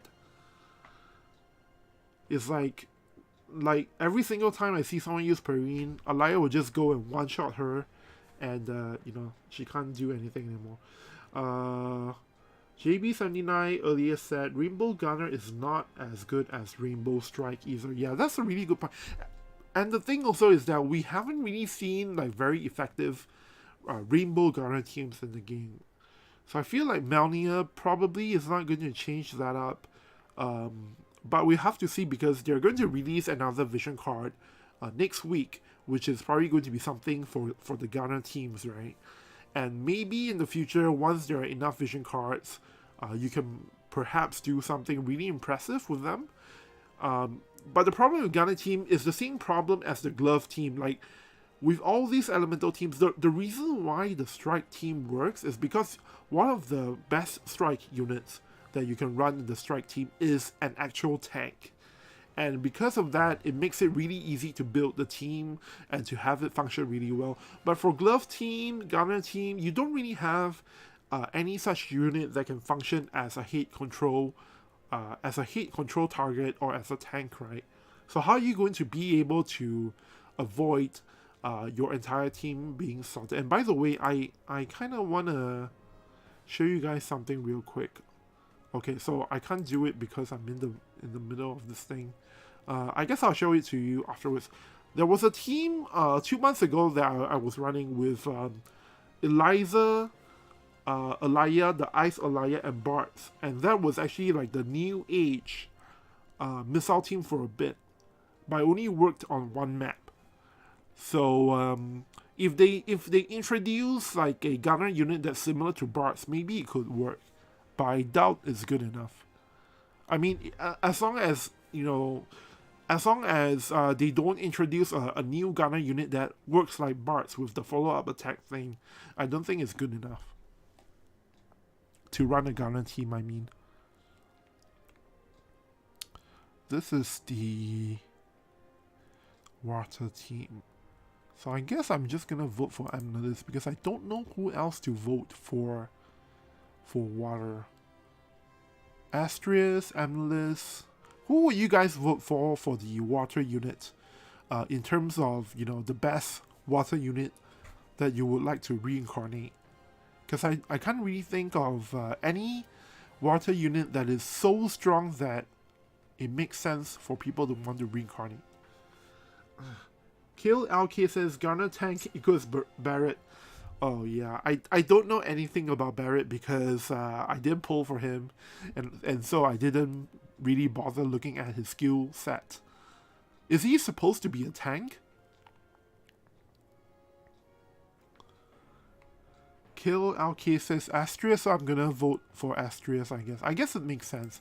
For me, it's either Astrius and Analyst, and both are kind of, I don't know, both are kind of up there, but I can say that in the game, my Astrius, I believe my Astrius is at level 140, or rather, between the two of them, I think I will more likely use Astrius than use Analyst, so let's just go with that for the water unit. For the light unit, of course, we are going to go with Light Stern, right? Like, who else would people actually vote for? It would be real funny if they bring back the 50% off UR Scrolls campaign for Light Stern based on this popularity poll. I don't even know if there's like another unit that can benefit. Actually, no. Actually, Starlight Eleanor might be really good. Oh yeah, unfortunately we don't have Allison Ray in JP. So maybe Starlight Eleanor is just gonna be complete crap in JP. Yeah, I think it's just gonna be Light Stern. Like, there's nobody else I can think of. The only other candidate I would consider is Engelbert. But is Engelbert even strong enough for people to want to reincarnate? Let's just go with Light Stern. Alright, for the dark unit, I don't even have to think about this. It has to be Rafu if she's here. And there we go. So I should start saving up my Rafu and the Aldo Mind Space because I'm pretty sure they'll win the poll. And that's it. We can go back to the game. Alright, so let me show you guys the team that I'm talking about. The New Age missile team. Wait, is there an echo?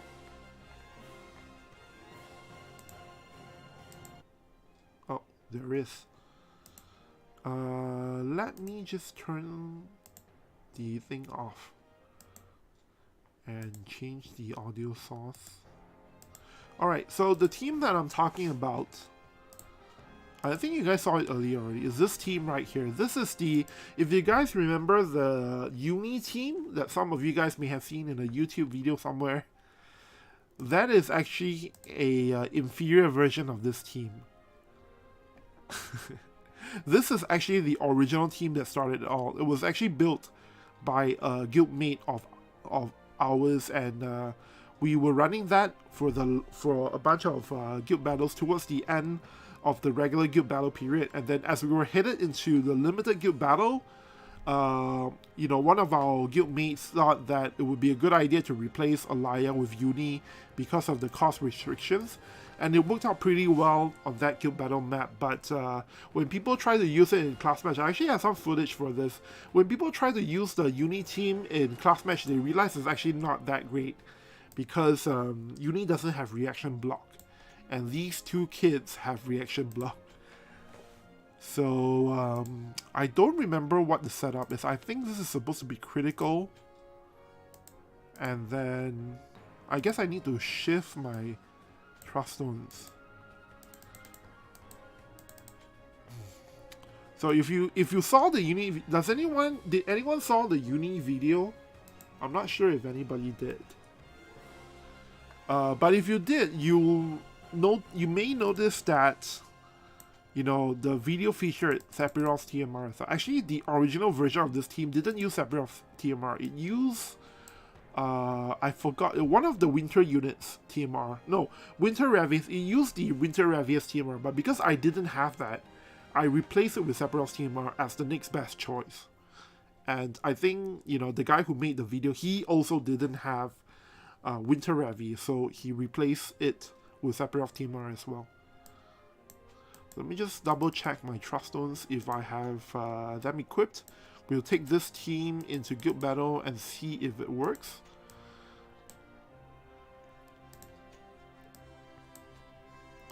I think I'm missing some stuff.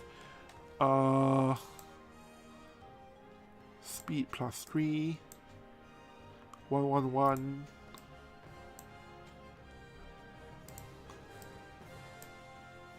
$108. Okay, so this has a speed.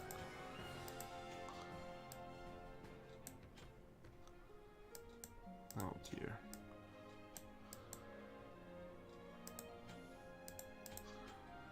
Okay, so this is fully equipped, I think.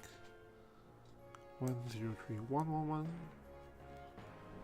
So I want Eliza to move first. Right. Okay, yeah, I think it should work. So all I need to do is double check on my trust nodes, make sure that I have a full set, and I'll just run this team in guild battle. I don't know if the current guild battle map is actually good enough for this team, because you do need the map to be, you know, quite flat.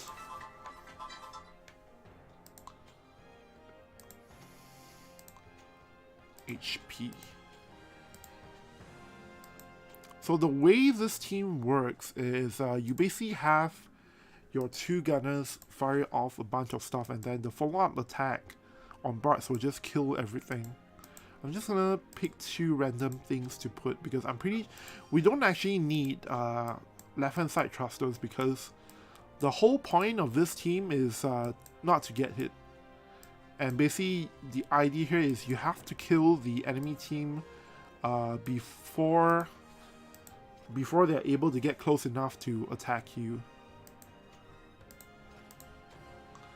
I'm just gonna put some random stuff.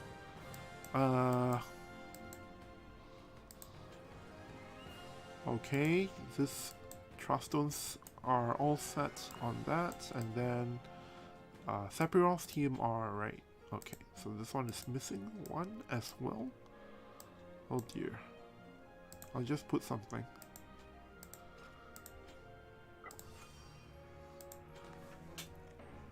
Straylight says, I saw the one with Bart plus Lightning plus Niflu / Fred.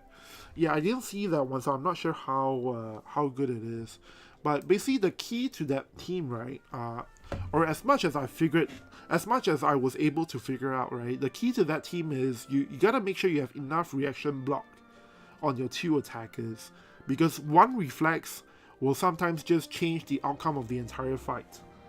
And you want to make sure that you are able to, avoid that kind of outcome. So we're gonna. Oh, did I change my team? All right, we're gonna try this out.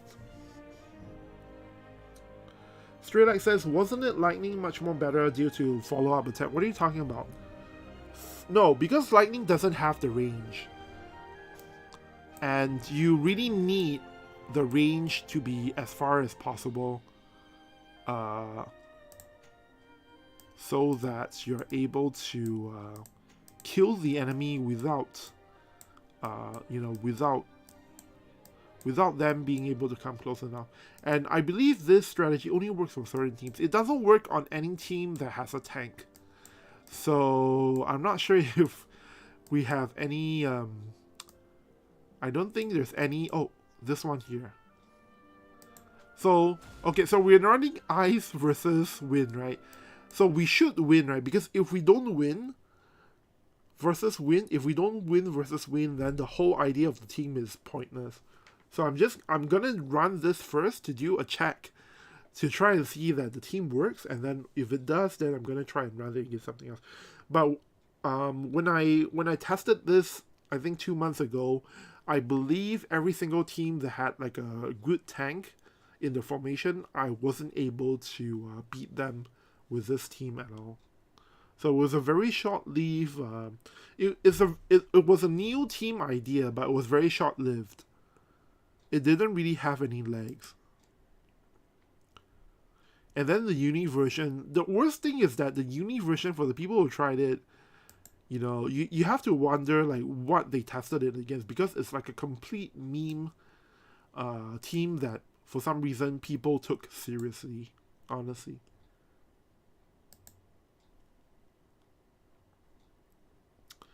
Gonna go and get a sip of water. If this was a Twitch live stream, this is when I would have activated an ad break. By the way, what kind of, which platform do you guys prefer to watch streams on, YouTube or Twitch? Because I feel like, because as you can see here, I'm basically using my Twitch layout for YouTube, but once things get more settled, I still have some stuff I need to settle, IRL stuff, but once they get settled, I think in the future I'm gonna just, do streams on Twitch instead. The main reason why this one is on YouTube is because I wasn't really able to give people some advanced heads up, and I figured YouTube is like, the easier way to let people know that my stream is taking place. So I want you guys to watch this part. See, so now I have everything set up, and then basically the moment that they are able to get to attack range, this is where the magic happens. So the idea of this see, Eliza went the other way, so that kind of breaks the formation, and that doesn't really work anymore. I think maybe I need to change the positioning between Elia and Eliza. Maybe then it will work.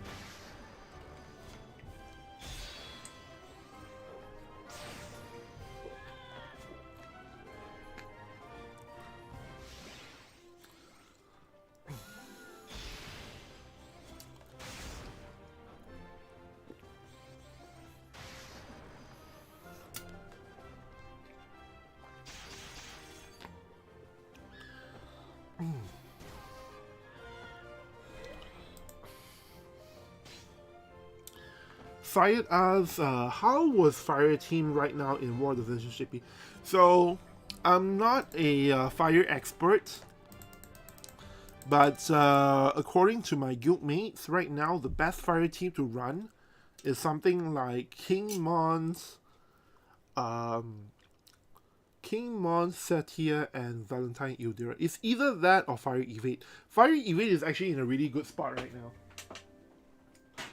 And the reason for that is because Elia, if you run like a standard Elia team with no luck cut, so you see the lightning version of Elia teams, right? Wait, let me double check something real quick. Okay, so do you see this accuracy here? So for the lightning Elia teams, you either need this vision card to give you accuracy plus 15, and then you need let's see here. Okay, so they don't have aim stones, but basically if you run the standard strike team vision cards without the new one, you won't have enough accuracy for lightning Elia. and she won't be able to hit any of the fire evade units. So because of that weakness, in order to even have a chance of hitting fire evade units, you need to run the latest strike vision card for the 15 accuracy up. Either that, or you run the lightning vision card. I'm not sure if they have it equipped, because, you know, as you can see, all of these guys here are strike teams with URL in it. But if we take a look at a team that is lightning team, then I believe they have the lightning vision card equipped. And that's kind of important because the lightning vision card gives you accuracy as well. So actually, if I don't know if you guys watched my previous live stream when I showed my class match results. No, not class match, pickup match results. But I think it's still available. I'll show you guys in a bit. Okay, so if we take a look at this team, for example, right? You see here, this guy is running lightning vision card in the main slot for accuracy up plus 15. And then on top of that, he's running the new strike vision card, which gives in the sub slot, which gives an additional accuracy plus 8. And let's take a look at his trust stone. Maybe he'll even run aim set here. Nope, he runs speed set. Okay, because speed is really important for Alaya. 114 is a little bit on the slow side already. But anyways, accuracy is really important for Alaya. That's all I'll say, because if you look at my quick quick pick match team, right? I actually ran a version of Alaya with Alex Ring and everything, but I didn't run any of the 2 accuracy of vision cards. And as a result, I couldn't hit fire evade at all. And I can tell you there's like at least 6 or 7 of my losses, right? If only my Alaya had more accuracy, I would have easily won against those fire evade teams. That's how bad her accuracy is normally. Like, just putting Odin on her, just putting an Alexandrite ring on her, it's not enough. You need to have even more accuracy or luck up as a vision card on, you know, Alaya's team, just so that she's able to hit evade units. So for now, I have to say fire evade is actually in a really good place. It's not really super meta, but you know, it can do really well because right now Alaya teams are all the rage, and those teams do have the weakness in that they are not really you know, very optimized to be able to beat fire evade teams really easily. So I would say in JP right now, the best fire team is still fire evade, and then the next best team, if you don't want to run the evade strategy, then what people are having success is with the long range strategy utilizing Satya and Valentine Ildira. Previously there was another fire team that, you know, had some success, but for some reason people stopped running that. So I'm not sure if it's because, you know, the guild battle map changed and that team is no longer as good. But for some reason I just stopped. Previously I saw people running the heal team, but for some reason it's just not as good as before. Stray Light says, God, yeah, I meant lightning ready to pursuit, so it will activate additional damage effect. No, this is not good enough because, like I said, lightning's, even with ready to pursuit, the problem is her range is not far enough. And, you know, for this team to work, basically, you know, if this team is functioning properly, you basically win the fight without the enemy being able to touch you. So I'm gonna try and adjust this a little bit. And the problem you saw earlier was that for some reason on that map, Eliza sort of went off on her own, and as a result, the whole team didn't work anymore. But when it does work, and maybe it's a map dependent thing, when it does work, I was basically getting 6 stars, you know, on quite a number of days with, you know, with certain team compositions. As long as they don't have a tank in their team, I was able to get 6 stars with this ice missile plus Bart strategy.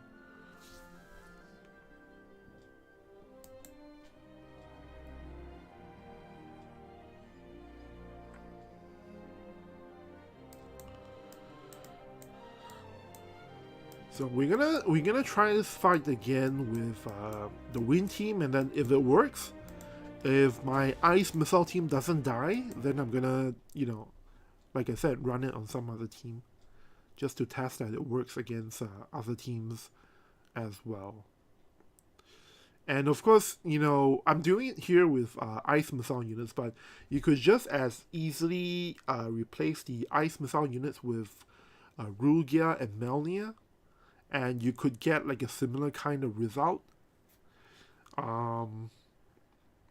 In fact, it would probably be even better if you ran this with Melnia and Rugia, because Melnia's attack style is, I mean, she can target 2 separate units, right, in different positions, so that may be really useful for this strategy.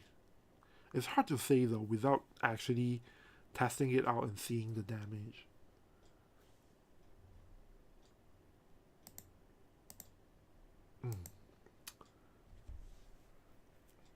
And obviously, like I said, you know, the weakness with running gunner units is that they're always going to be fairly squishy, and maybe instead of doing the Bart thing, maybe it may just make more sense to run Dialdo and 2 gunner units, and you know, as long as your Dialdo doesn't die, then the gunner units will be able to stay in the back line and continuing their assault on the enemy team while maintaining their formation.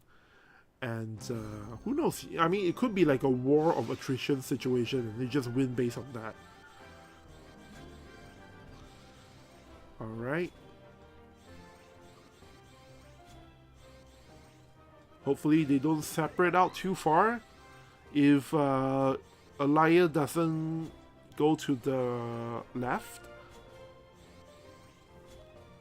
Okay, so now they're all grouped up.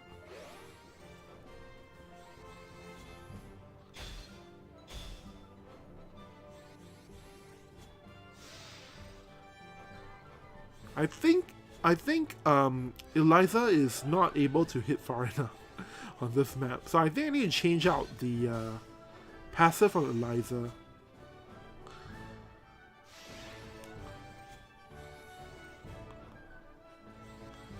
What is going on? The Win team is just staying back all the way.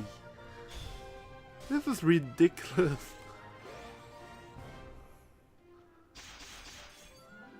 Okay, so the moment Bartz dies, this team is done for most of the time.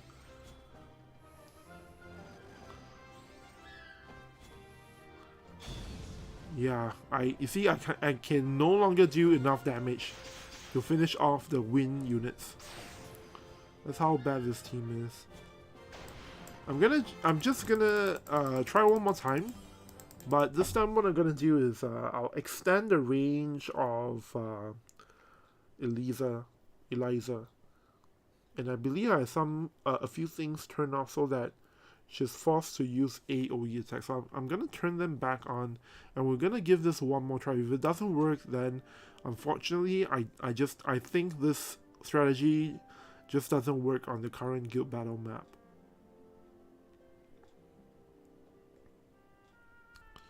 But this map is really kind of surprising in terms of how far it is. I guess they did it that way to allow Melnia to really shine, but even with that said, it's kind of exceeded my expectations, looking at, you know, how far the distance is between both teams. So I want to give her range +1. And then I want to turn on the skills that I turned off previously, which is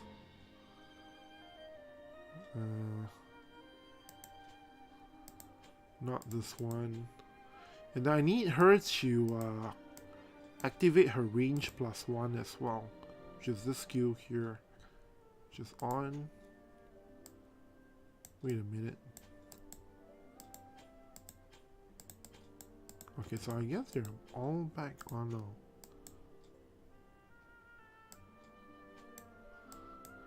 Limit burst is on. So if Eliza still can't attack the other side, then I think there's something really wrong with this map.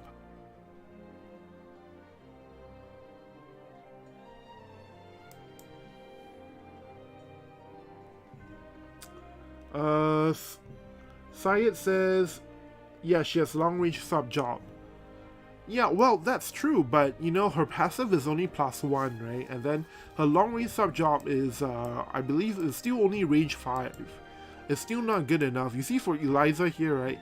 I'm basically putting, for her passives, range +2 and range +1, so a total of range +3. And on top of that, I think she has some skills that can hit 6 squares away, if I'm not wrong. Okay, this is the one. 1, 2, 3, 4. Okay, so 5 squares away. 5 squares away +3, and then one of her barbs will extend her range by 1 more. So with this strategy, basically you need to be able to hit as far as possible. And the thing is, even after making these tweaks on Eliza, I'm not even sure if her range is long enough to be able to land a hit on the win team. Because as you can see in my previous attempt, what happened was that Eliza was not able to hit far enough, and so she just didn't attack at all. Even though, you know, she has a lot of AP, she just keeps buffing herself, and she's just never able to reach the other side. As in, you know, her attacks don't reach the opponents on the other side of the map.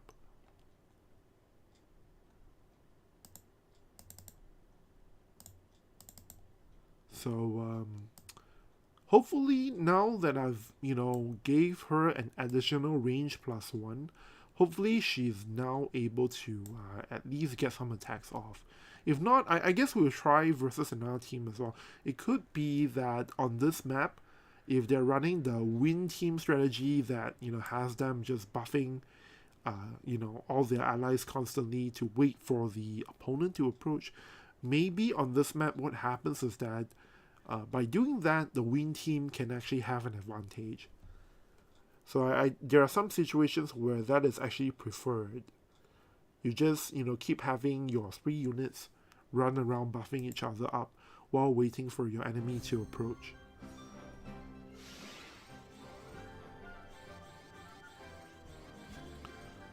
Okay, so now she can shoot from too far away.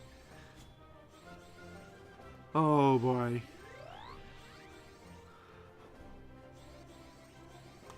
She didn't even use her buff in the beginning. So, see, I'm not sure what to do here, because if I don't put the +1 passive, she doesn't shoot far enough. But when I do put the additional +1 passive on her, she's not able to reach the other side. At least she's able to, you know, land some good hits on the enemy team, but definitely this is not functioning well enough. See, now she's completely out of AP, and I have to hope that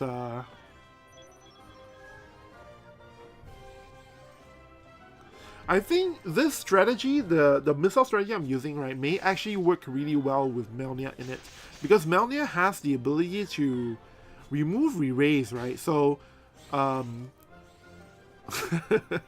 was about to say, you know, because Melnia can remove re-raise, suddenly will not be able to take as much damage. And then the moment I say that, Ayaka just, you know, re-raise her, relays Sadali anyway.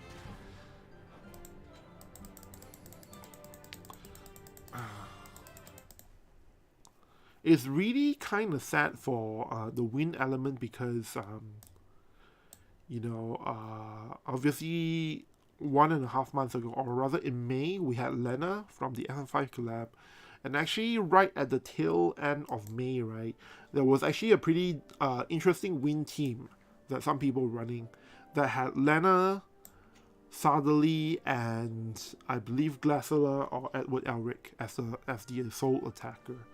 And that team works really well because you're able to run, a full team of units with re-raise on them for the first fight, and then on the second fight, I believe there's like at least 2 people on the team who will have re-raise for the second guild battle fight. And that was actually kind of interesting. It doesn't beat everything, but it can beat a lot of things. And then 1 week later, 1 week after people started having fun with their win team, they released Lightning Alaya, and who can give the entire team re-raise removal. And straight away, that win team is no longer viable. And I think that may be what is happening to this Ice Missile team I have here. Like, it was only really good for, that particular meta with that particular map. And then the moment the map changes and, there's like a new meta unit, this team doesn't really work anymore.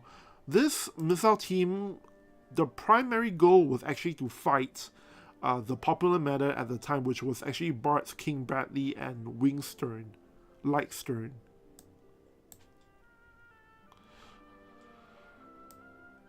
So I think the +1 here, the range +1 here is a little bit too much. So I'm going to put back the defense penetration.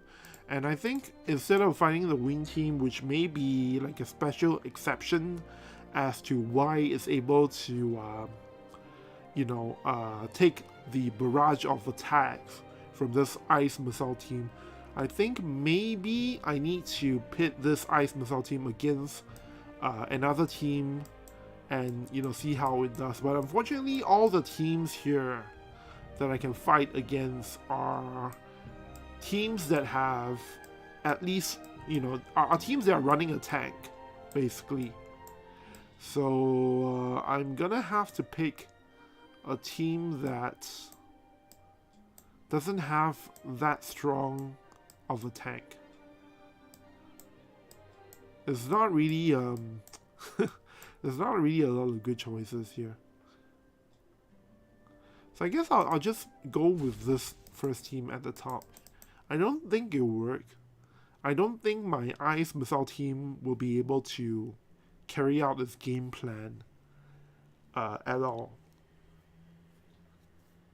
But if they're able to actually carry it off, or rather carry out the plan, I think it's worth exploring to see what tweaks I can make to make this team viable. But for now, I can tell you this team is, at this point you might as well run Valis, right? Bart's was really strong 2 months ago, and then now he's just not really that usable. Anyway, I'm gonna go take a look at the chat now. Actually I missed quite a number of messages. Let me see here. Syed says Lightning has +1 range in her sub-job, I believe, but does it affect her attack ability? It only affects the range attack abilities, so all the ranger stuff. And then Syed also said, just use Curie instead of Eliza Pog. Curie is, I don't know. I don't really like him as a unit. I may use him in limited guild battle, but that's about it.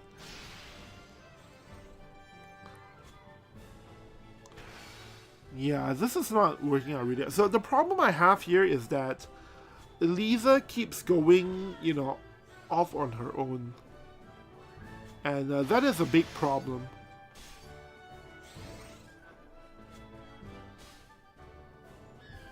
So maybe if I can... well, I won here, but... it's not really the... I won here, but that's not really a very good opening for the missile team. So maybe I need to make some tweaks. The problem is that it's kind of unpredictable which way they will go. I'm gonna just try and change up the positioning and see if it helps.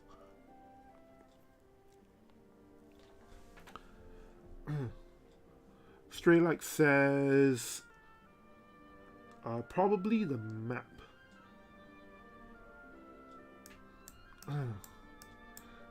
The hell? Wind Glacier gets one shot by Bart. Yeah, Bart's is really strong because his follow-up attack not only does a heck load of damage, but it also removes Protect and Shell. So for a while, he was kind of considered like ridiculously OP just because of that, just because of his follow-up attack being able to remove Protect and Shell before dealing the damage. So I think if I change it like this, what's gonna happen is Eliza will move to Bart's, and then Alaya will move to the two of them to buff them further. And I think maybe this will work.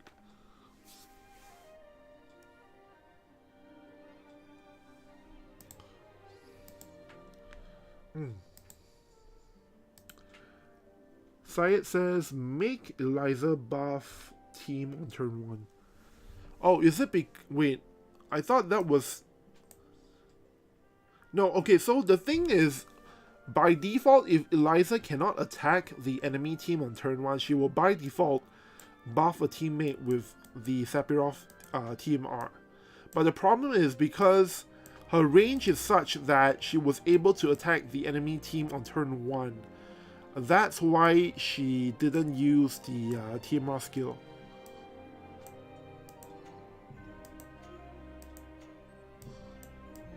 Wait, let me just double check to make sure her TMR skill is not off.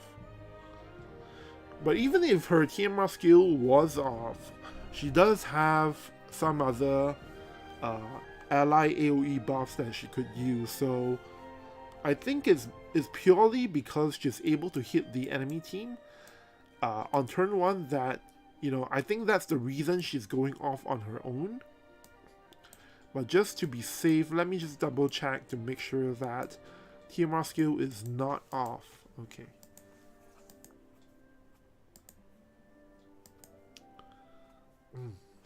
Hey Vinju, thanks for sticking around. I saw you earlier in the chat as well. Vinju says, hey Odaiba and you guys. Thanks for dropping by. What time is it over there right now? I think you're based in the Netherlands, right? If I'm not wrong. Or maybe yeah. I think you said before where you were from, but I don't remember if it was in the Netherlands or elsewhere.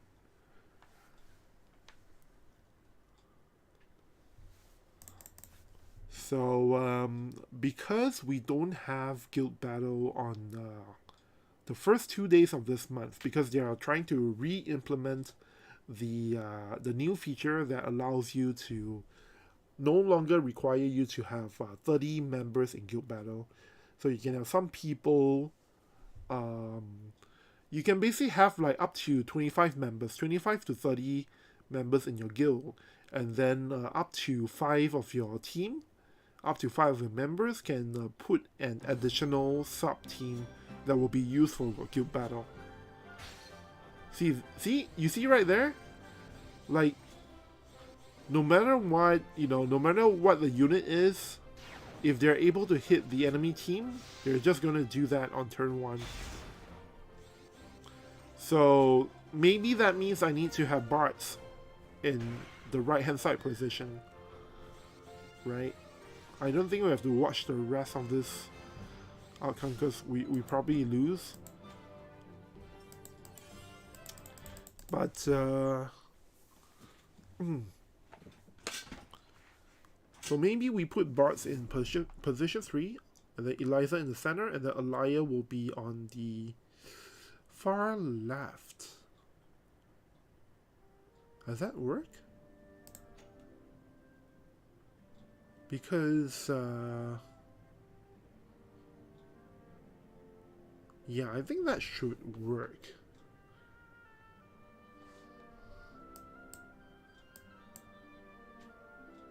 So if I put Bart's here,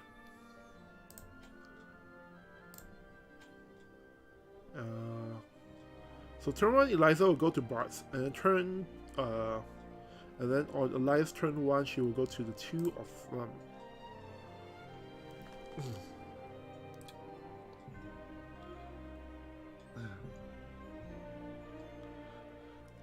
Vinju says it's 1 AM here in the Philippines. I thought Melnia was supposed to be dark elements in the story. Yeah, so sometimes they do change the elements of the characters in the story to the, you know, the actual gacha unit that you can pull because of like things like balancing and stuff like that.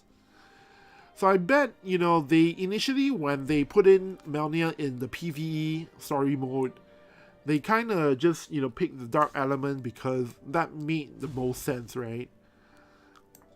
But because of the current situation in the meta game, with the balance being what it is, I guess they felt that it made more sense to put Melnia as an Earth unit so that she can counter Alaya. That's one thing. And then the other reason is that, you know, Earth is really, you know, an element that has a lot of villains in the unit. So you have King Bradley, obviously. And then I think it feels like it doesn't feel weird to have another villain like Melnia being in the Earth element. And who is there any? And then Dialdo is a villain as well, right? So you see, all the bad guys are in the Earth element, and so they fit perfect together. They fit perfectly together.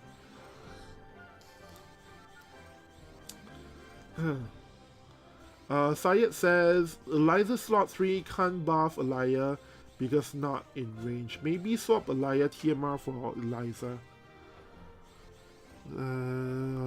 Yeah, I guess that makes sense.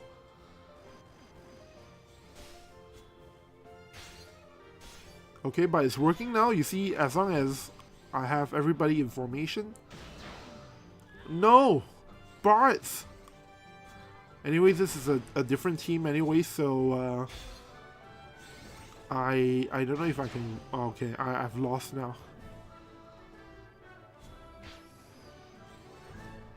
Yeah. I think I'll tinker it somewhat, you know, later on. But I don't think this is good enough to run in Guild Battle now. It used to be good enough, but I think it no longer is the case.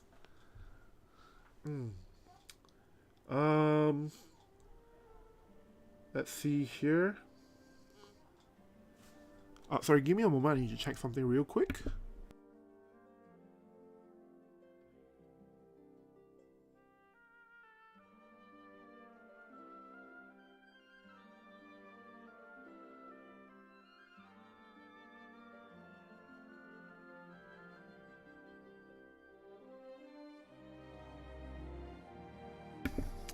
Oh, okay. So, let me answer the question about Edison first. Straight like asks, what do you think about Edison is as a unit, of course. Yeah. So I don't really care about the person. I mean, I don't really have any hate for anybody. Not even. I mean, I don't have any hate for her. Is what I would like to say. And you know. And obviously, I'm not like a true fan of her, but I have to say I really enjoy having the unit in the global version, and I feel that she is really fantastic, and because of her, I'm actually having more fun, I think, in the global version at the moment, because with Edison Ray's capabilities as a unit, there's so many things you can do with that unit. She can go in so many different teams and make them really good, and a little bit of a spoiler here. I guess I can say it to you guys because not that many of you are watching right now, but I don't want it to get known too much, but I'm planning to bring Edison Ray, the unit, to the grand finals for the auto PvP tournament in December. That's how good I think the unit is. I think she's going to be one of the main characters, one of the main units I will bring to the tournament for sure, because There's just so many things you can do with that unit. So many different teams as well. So right now, I'm not really using the unit in global version yet, and the only reason for that is because I'm waiting for that 200 final shards from the social campaign, the social media campaign, and as soon as it gets here, I'm going to just take her all the way to level 140 one shot, and start using her in like all the different teams that I have been theory crafting for her. Really, she's so good. I feel like, I mean, in my mind, I feel like if you put Addison Rae in certain teams right now, they'll probably be top tier just because of how good Addison Rae is. And also, I'm looking forward to, I think I mentioned this on my last stream as well.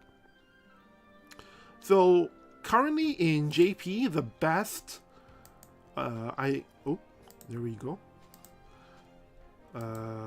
Defense is, so I can show you guys this now because all these things are the stuff that the teams who ran on the on defense on the previous map, on the previous Guild Battle map. So now that it's a new map, I don't think there's any problem with showing you guys the teams. But basically, the latest version of Dark Team, one of the best Dark Team right now in JP, this is the meta Dark Team right now. And previously, before Leela the Bow getting her level 140, this slot here used to go to Dark Fina. And then if you run Dark Fina, then obviously you change this to the Garvo the Garvo Vision card. Now, as much as this is the meta team in JP, I'm pretty sure that for global, as soon as Rafu is out, you just run Addison Rae in the slot, and it's probably going to be better than this team here. So, like, I mean, that's how I think, you know, I feel like right now in JP, the role of the Dark Team, right, is not meant to be like an all-purpose team that can defeat everything. It loses to quite a few things, but one team that it can reliably beat, I can't speak anymore, it can reliably beat most of the time is the Alaya teams. And that's mostly because of the strike resistance here, as you can see. Even if Alaya can penetrate quite a bit of this, as long as, you know, the map positioning is right, as long as Rafu is able to protect the other team members, you can actually win most of the time with this team, right?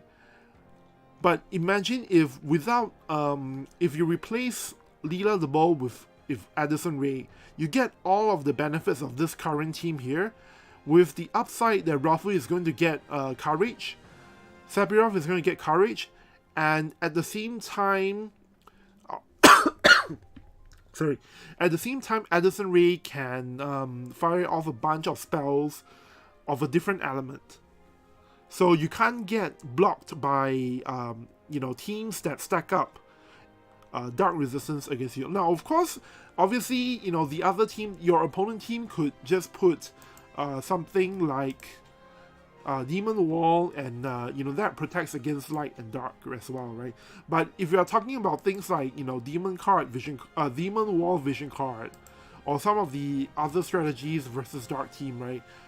They're just not going to be as effective if you're able to put Addison Rae here.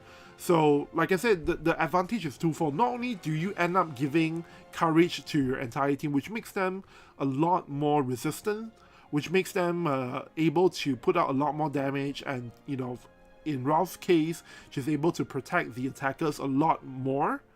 On top of that, Addison Rae's attacks are going to be so different from the Sephiroth attacks that you are able to handle a lot of different situations, I feel like.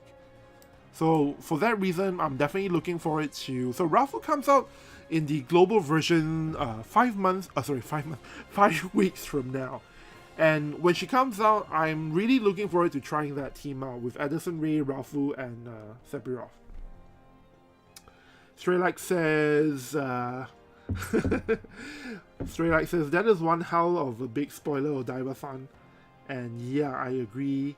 Addison is kind of OP. Wait, what was the spoiler I said? Was it the team? Wait, what spoiler are you talking about? And Vinju says, Dark needs a very good bow user unit. Yeah, I agree. I think at some point they will introduce a missile Dark unit, because even right now, the only missile attacker we have in Dark Element is this guy here. And, you know, he's just not good enough. What is his name? Noctis Buddy. Prompto, right? Yeah, Prompto is just not good enough. Violetta says, good evening from Spain, Odaiba-san. Hey, Violetta, thanks for dropping by. Sorry, I just saw your message. I think I need to do something about my YouTube chat because it's actually hard to notice when new messages are coming in. It's not as easy to spot when compared to Twitch. Let's see here. Stray Like says, I swear once they screwed with B Alaya, Gumi was like, hey, let's make an OP Earth Sniper this time. Yeah, but you know, I feel like they could have made Melnia more OP because I kind of feel like she's, right now, after reading her skill set, I feel like she's not that good. Like, she's like a Earth version of Alaya and that's about it. Let's see if any of my guildmates have pulled for Melnia and got her to level 140. I remember when Alaya came out, and even recently with Bromwell, we had somebody in our guild who just, you know, leveled 140 the character within a few hours of release. So maybe we may have somebody here.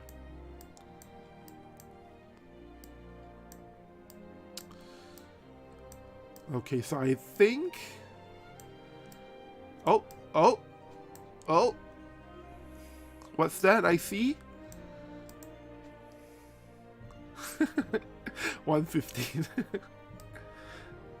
We're almost there, guys.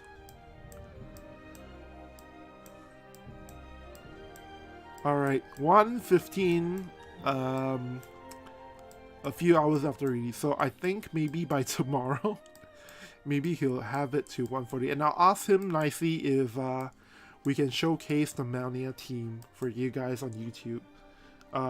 That wouldn't be a stream, but you know, I'll just do some testing and I'll put it together as a video. But I'm not sure if our guild leader will actually be okay with that. I'm pretty sure we're not going to use Melnia on defense, so I think as long as we're not gonna use it on defense, I think he should be pretty okay with us showing it off in a video. Especially since the first guild battle of this month is like 2 days away. Vinci asks, should I build Kafka or Edison Ray? I'm Dark Team main. Definitely 100% Edison Ray. Kafka is not bad, but I feel like Kafka is... like, he's just not good enough. Like, at the point of release in JP, he was actually pretty okay, and if you like running fire teams, Kafka is a decent option to pair with a number of different fire teams, but outside of fire teams, he doesn't really do that well. I sort of have this concept for a glove team that uses Kafka to give hate to Summer Helena so that she can tank, but I feel like even that is not good enough. So Kafka is not a very versatile unit. Outside of fire teams, I don't really see how you would, you know, be able to use Kafka in a meta situation. So definitely Edison Ray is the more important unit. And once you have her up, like you said, you're you're a dark main, right? Dark teams can definitely use Edison Ray in their teams. Not just with Sephiroth and Rafu, but also with, if you want to run Dwayne and Sephiroth, definitely I feel that Edison Ray totally goes with them. If you want to run a mixed light and dark team, that works as well. There's so many things you can do with Edison Ray. So that 100% between Kafka and Edison Ray, 100% I would say Edison Ray is the more important unit.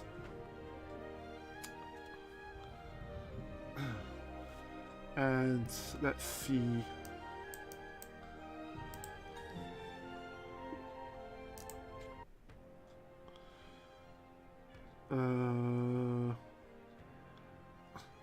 Stray Light says, wow, Rafu can hit over 70 strike resistance. That's nuts. Yeah, I actually don't even know where all that strike resistance is coming from. I think, if I'm not wrong, she already starts with she already has quite a bit of strike resistance on herself, if I'm not wrong, and then 25 more she gets from the Esper. Yeah, there we go. She starts off with 25 strike resistance, and she gets 25 more from the Esper, and then 24 more from the Vision card, or something like that.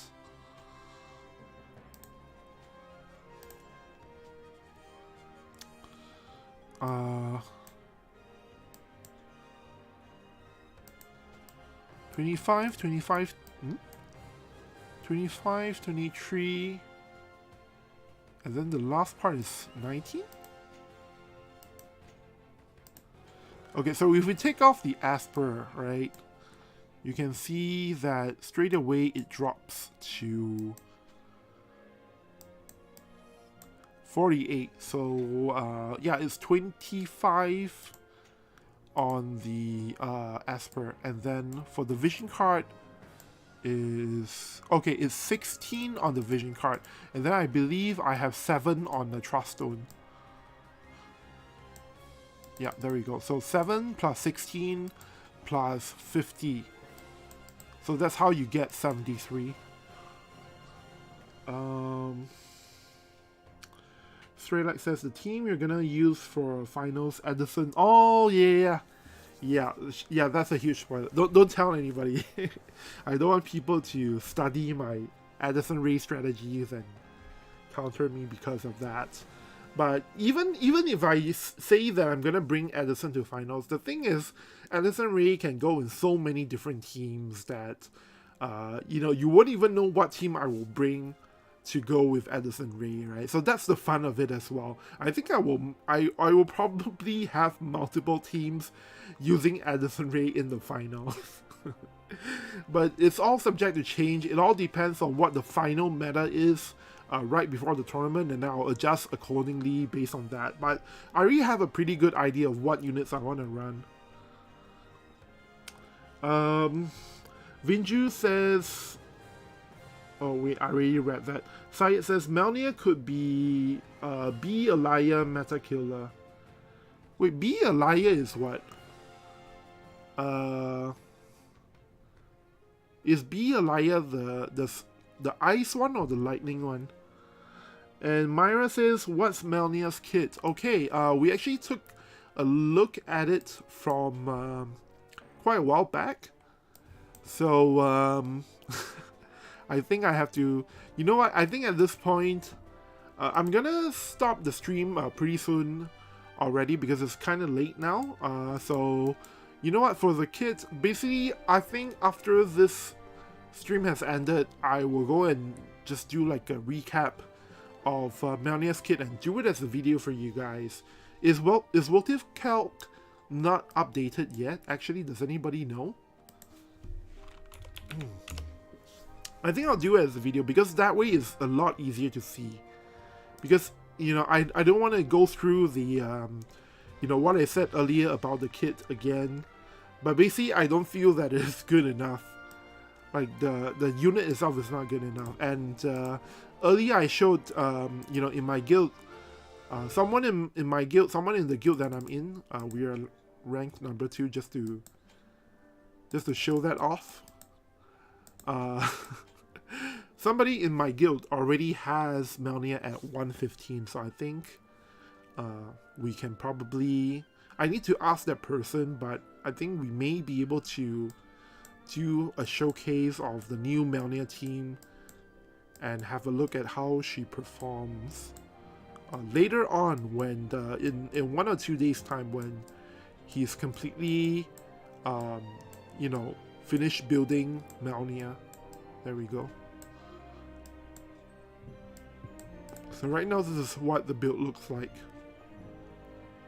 I'm not sure if he has given it a lot of thought because he's still using this gun, which is obviously not the best gun that you should be using with Melnia, except it has defense penetration 20 and reaction block 30. Wait, does this apply to Melnia? Holy cow. So Peacemaker +5 actually gives you better stuff from Melnia because you get 20 defense penetration and you get reaction block 30, and that is way more useful than what Melnia's gun actually gives you. So I think maybe you should go for this instead of the new gun. And then, as you can see here, there's no gunner vision cards. It's just all the typical Earth vision card stuff. In fact, all of these things are the typical stuff that we run in a mono Earth team. And then you have this to try and get a bit more lightning resistance. So I'm not sure if this is the final build, because I feel like you can probably change Golem with something else. You can probably change really just Golem. The rest is like pretty solid, right?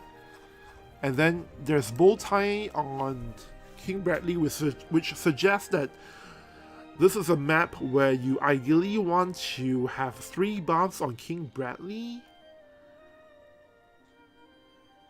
So anyways, we're gonna ask my guildmate.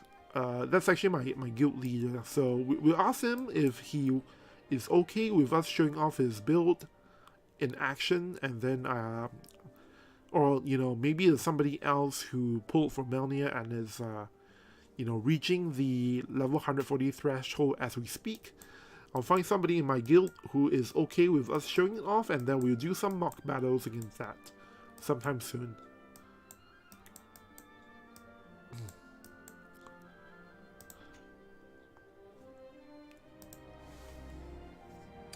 Violetta asks, is Raldor completely discarded from that strike meta? I like half of those 5th units, honestly. Okay, so the problem with Raldor is that, he has slightly better defensive capabilities, but his attack moves are just not that great. And so there's no real reason to run Raldor in a strike team. He's too weak, he's too old in unit, and he's just not as good as any of the new age strike units. Let me filter this by strike attack. Is there an easy way to do this?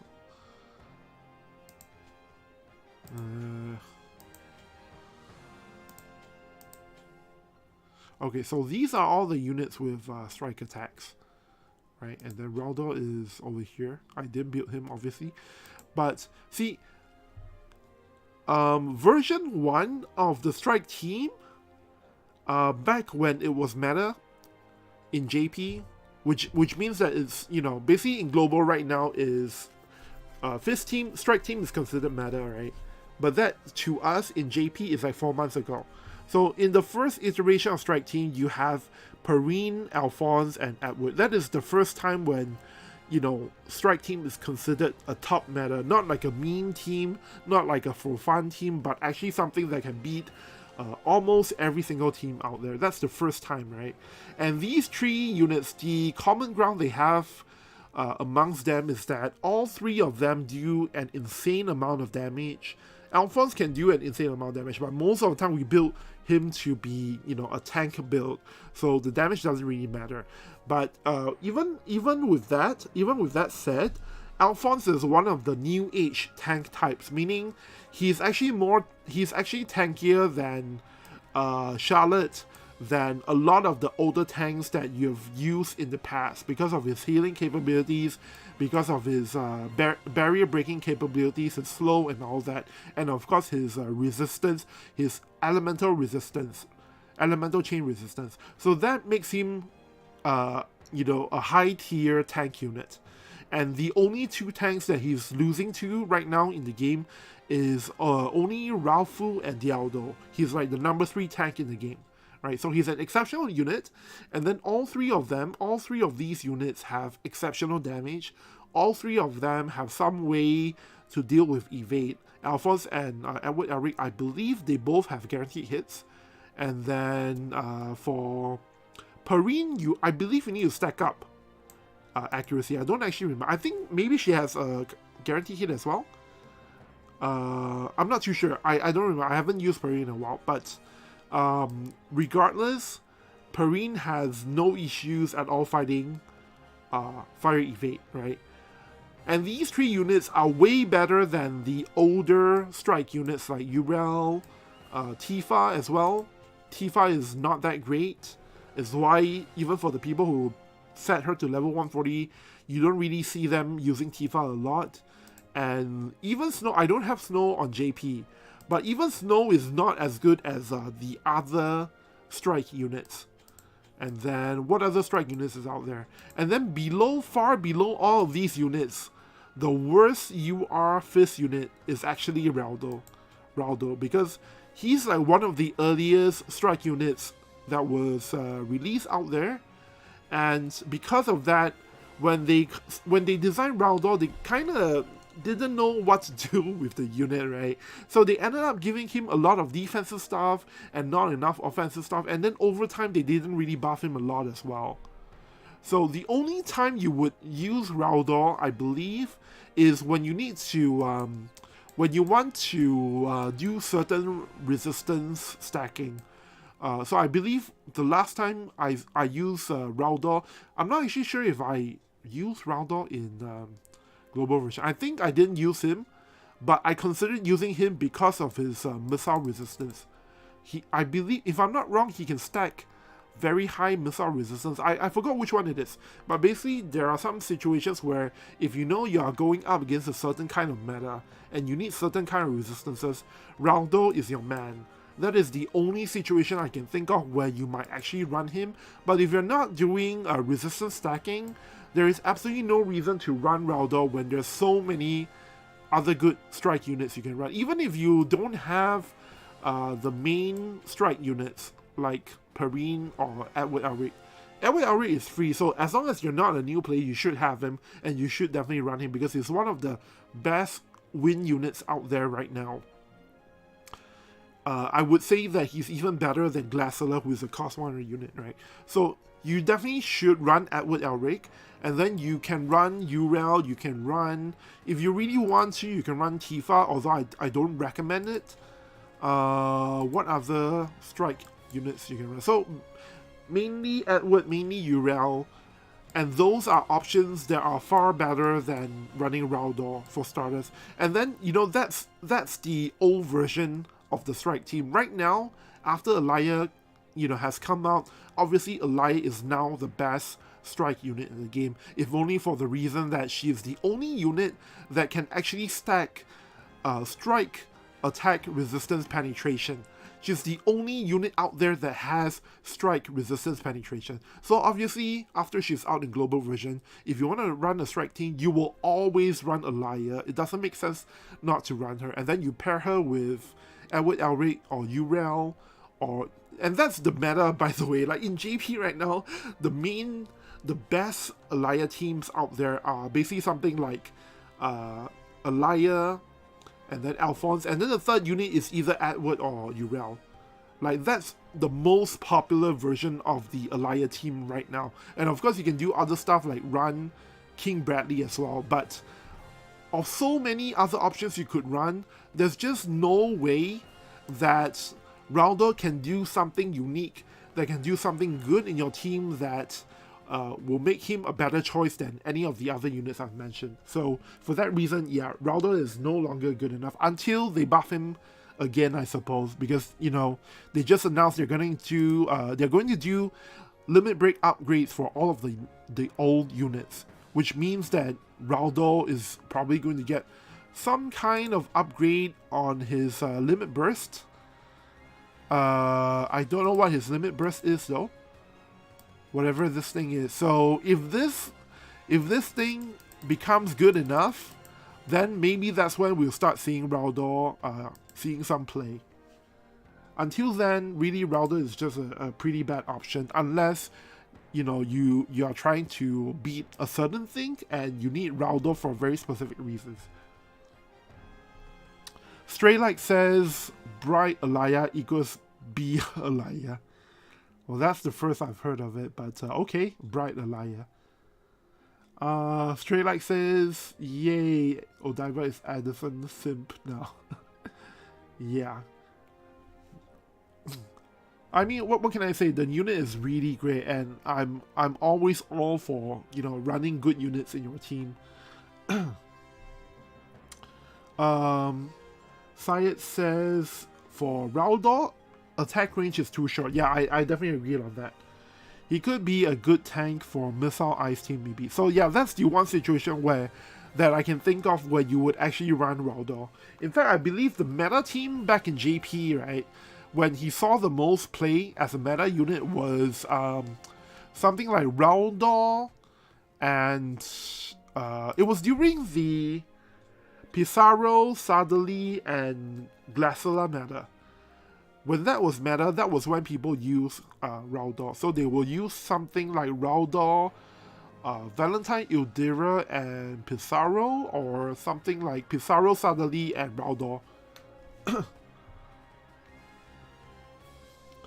Syed also says that Alphonse is insanely good, not even funny, yeah. And Straylight says, yes, Perrine has a guaranteed hit move. Okay. But it's not the best move, right? Because I know that from my own Perrine teams and Global, I stack accuracy on her. Because I don't want to lose to Fire Evade. I want to make sure I win 100% of the time. Syed also says, Raldor can stack fire resistance, but King Mont is even better than him. Back then because he has better skills like Berserk, healing power down, etc. Yep.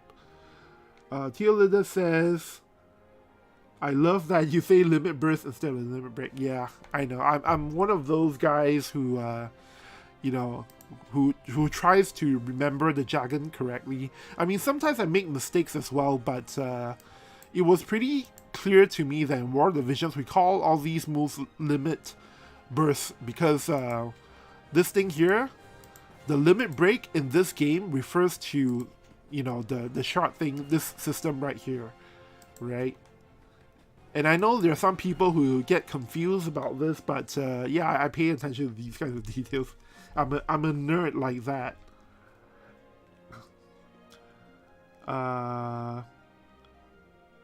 Syed says Raldor can stack ice resistance as well.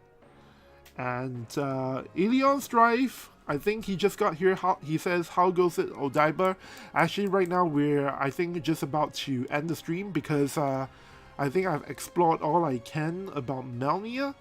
And somebody earlier asked, like, what is the full kit for Melnia? Because the thing is, I've explained her kit early in the stream, and I don't want to, like, you know, do it 100 times. So after this, I'm going to, you know, stop streaming, end the stream, and then right after that I'm going to like do some kind of a recap for entire kit, maybe make some kind of simple PowerPoint deck so that it's easier for me to explain what her skills are. And then every single time I try to do this, right, it's always the thing is, once WOTV Calc is out, everybody will just look at that instead. So if I know that WOTV Calc is going to update very quickly, then I usually avoid doing those kinds of videos because, or rather I'll just wait for them to finish updating so that I can give my analysis with, you know, the information on WOTV Calc. So the problem is sometimes they take like 1 day to do the update and I don't know which is which, so I think I'm gonna just hang back, maybe take some time to make that PowerPoint slide, and then hopefully it will not be wasted effort because, you know, if they update it very quickly, I will just be using that to do my video instead. But anyway, that's the plan. So I'm just gonna finish reading chat, and then, because there's nothing I can show you in-game right now, because I'm not gonna pull for Melnia to PD. Unfortunately, she's just not good enough for me personally, and I do have somebody in the guild who has her at level 115 already, so I'm going to speak to that person about Melnia first before deciding if I want to pull her or not.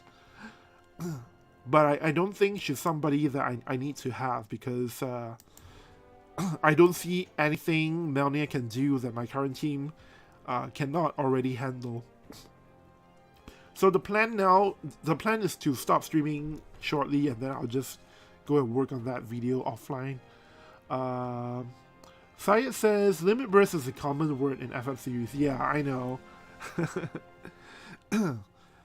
If you ask me, I think they made a mistake naming this system here as the limit break system, because I think in JP, right, they don't use limit burst for this thing. It's the term here is Genkai Toppa, which is a very common Japanese term. So I don't know why they decided to translate this as limit break. Technically, Genkai Toppa, technically the Japanese word used here literally means limit break. So I can understand that, but it also, at the same time, is not the same as, you know, like, I don't know, it feels like when they use the naming convention here, I don't think they had in mind the limit break from the Final Fantasy series, even though, like I said, this literally means limit break. Enion Strive says she's not on WOTV Calc. Yeah, I know she's not there yet. But the problem is when I see... Okay, I want to show you guys something. I made this a long time ago. Let me see if it's... I think I didn't delete it yet. Okay, never mind. I deleted it already because what happened a long time ago was there was a new unit on the JP side, and so I decided, you know what, I don't think WOTV Calc is going to update that quickly, so I went and made some overlay text to show what is the unit's skills and all that. I typed out everything, and then as I was working on that video, WOTV Calc updated and gave like the full information on everything, and I felt like, man, like why did I spend my time to type all that out and overlay everything, and you know, there's WOTV Calc out, and in the end I decided not to make that video because it feels like, I don't know, it just feels like it was easier to see things on WOTV Calc. So I know right now WOTV Calc doesn't have the information on Melnia yet, but for me the concern is always if I start making like a very detailed you know, skills information video on Melnia, before I'm done posting it, will WOTV Calc have the information up while I'm making the video? So sometimes I'll just wait for WOTV Calc to update, and then I use that as the basis for my video, because that way I can talk about the exact figures for defense penetration and all that. But we'll see how fast they update. If they don't update very quickly, I guess I'll just go and, you know, put together a PowerPoint presentation to make it easy to look at. I did, before starting the stream, I did put up a Reddit thread to basically give out like all the information that is already known about Melnia, and there's already a lot of stuff over there, right? So the only thing we didn't know until Melnia came out was like maybe 30% of the skills and the sub-job stuff. So if you really want to know more about Melnia, for now just go and look at the Reddit thread, and then, you know, wait for my video about Melnia sometime within the next 12 hours. Probably won't be that long, because after this stream I'm just gonna go and try and make something. Violetta says, well, his LB reduces strike resist by 38%. He has sure hits, and unerring demon purges stacks a crazy damage modifier for every time he gets hit, while absorbing damage and sure hit. Yeah, so Raldo has things going for him, but I would have to say that if you test it out, he's just not good enough, and you know, the biggest problem with Raldor is the range. That's basically the main takeaway about Raldor. And Violetta added on, of course he's not meta. I was just asking for those of us who don't have access to other strike units. I mean, you can, of course you can, if you have the strike vision cards, and if you have Raldor built, and you don't have any better strike units, of course, you can put him in your strike team, and, you know, you can see how far that team goes. But I just feel that you may not have the kind of performance with that team that is. I mean, it's just not going to be as good as some other strike teams out there.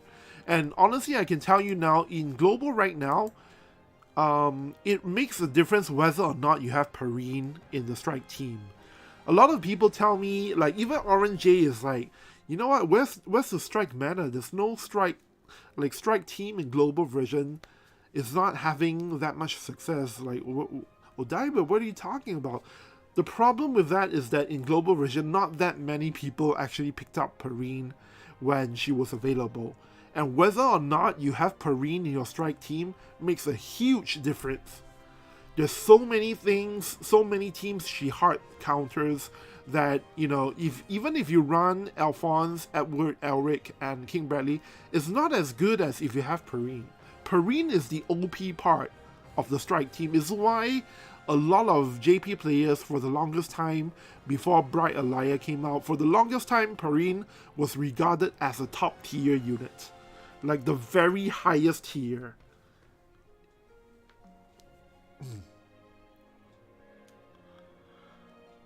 And Violetta also mentions that, you know, his thoughts are for the global version of Raldor.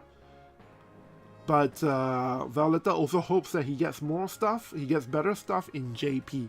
Yeah, maybe one of these days we'll see Raldor make a comeback. Astronauta says range is too short, dies too quickly, thanks to that range. Yeah, that's exactly it. That's the main reason, really. Even Uriel has like slightly longer range because of, I think, a few more attacks, but and also she has move 4. I'm not sure if Raldor has move +1. It's been a long time. I'm not even sure if he has that. Let me just take a look.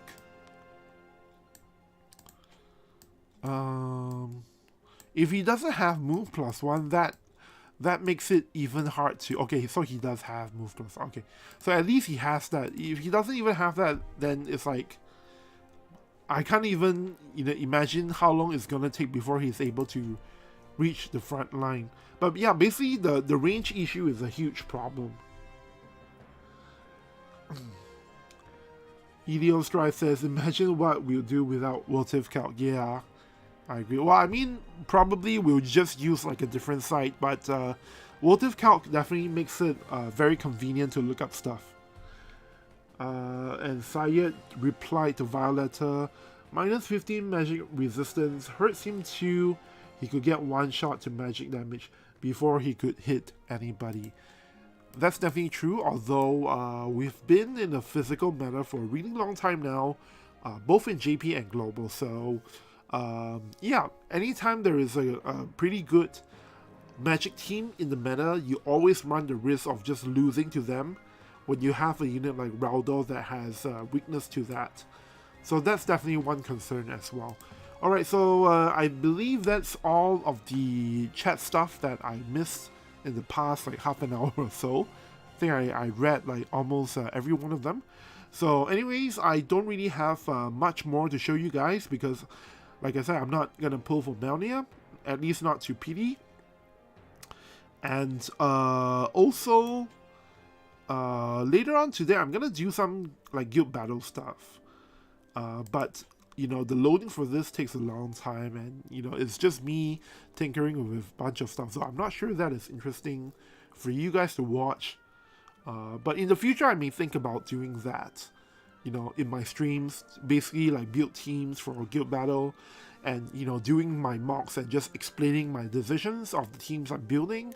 Not too sure if that's something that sounds interesting to you guys, but it's definitely something that I'm trying to put together a schedule to try and do as a stream, and then, you know, upload it to YouTube and give people a better understanding of, you know, how a lot of the top guilds approach team building in guild battle.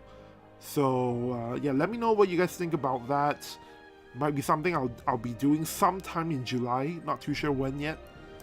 And then for the videos part, as you guys may have noticed, I haven't been uploading to YouTube in a while. It's a number of reasons, mostly because I'm just busy with some IRL stuff, and actually I was planning to, you know, to come back to regular uploading later on in July, because I still have some stuff I need to settle. But because, you know, I started streaming again yesterday night, and then there were a lot of well, not a lot of people, but quite a few people who were quite encouraging, and you know, said they miss my stuff. I think I'm gonna try and, you know, upload more YouTube videos in the coming days.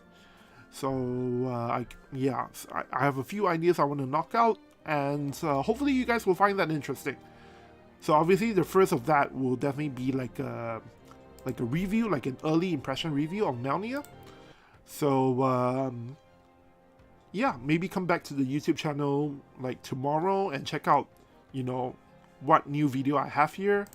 I have definitely thought about shutting down the YouTube channel entirely, because I kind of feel like, you know, doing all these things take a lot of time. Streaming and making videos take a lot of time, and, you know, sometimes I wonder if, you know, I'm better off just playing the game and, you know, just like what's the point of doing, you know, all these videos and stuff. But I mean, every single time I see the comments and stuff is definitely encouraging, and it makes me want to actually put out some, you know, decent content for you guys.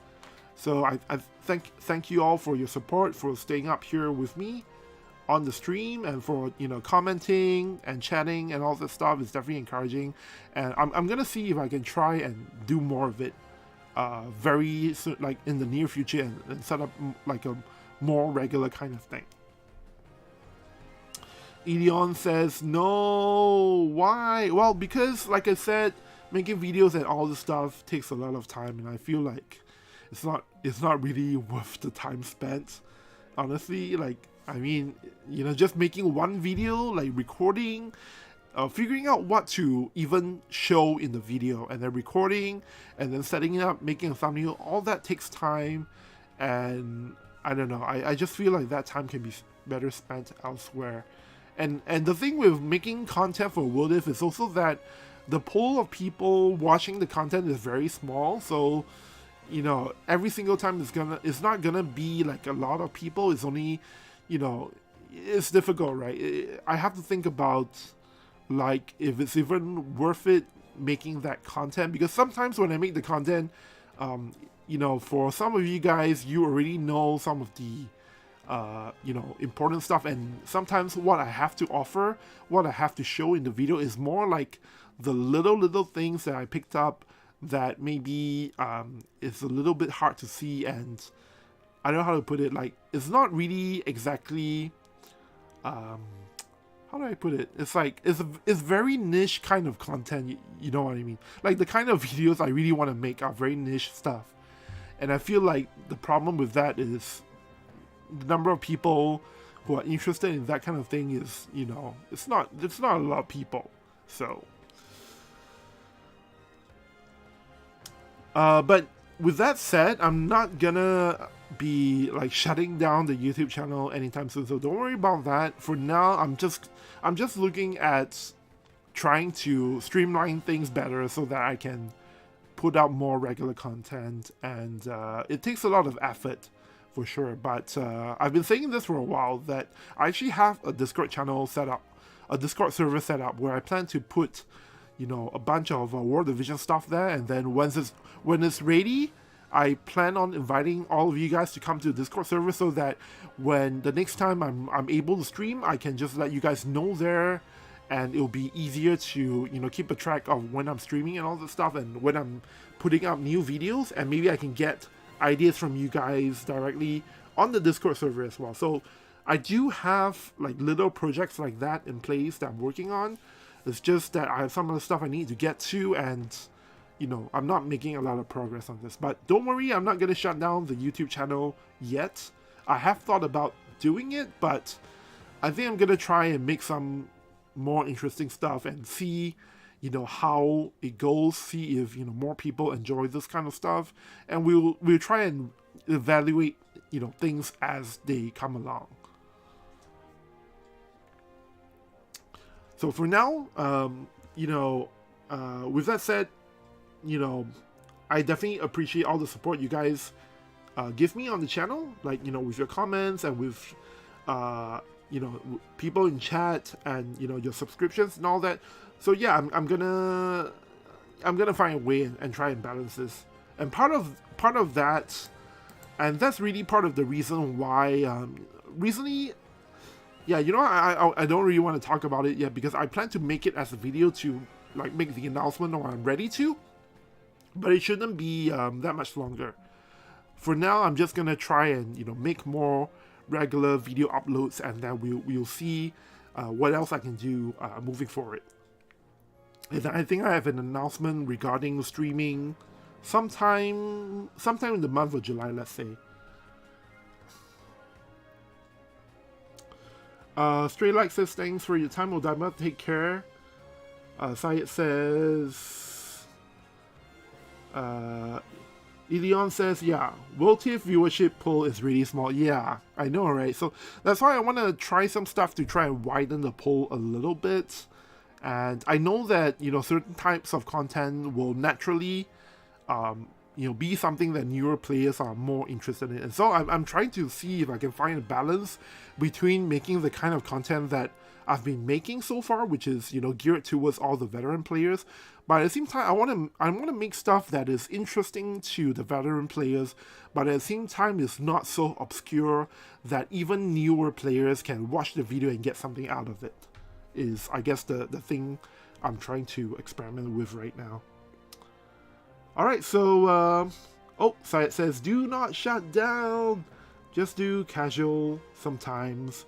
You do YouTube stuff, sometimes do something else. Yeah, I'm definitely going to try that out, and, yeah, let's just say I have some ideas of what I can do to try and, you know, just experiment and, you know, see if I can get different results and see if I can learn something from it and, you know, make it better for a wider audience, I guess. Alright, so that's it for this stream this time. I think I've read everything in the chat. And yeah, I'm just gonna take off now, and I think tomorrow, early tomorrow, maybe within the next like 12 hours or so, at some point I will put up that early review video about Melnia. And for those of you guys who, you know, just joined us and who's wondering, so what exactly is the Melnia kit? Well, unfortunately, I've actually went through it earlier in the stream, so you can try and look for that. Or you can just wait a little bit and I'll have that video up for you sometime within the next day. I've talked so much on this stream, my voice is dying already. So that's it for today. Thank you everyone for stopping by, and I'll see you guys again real soon.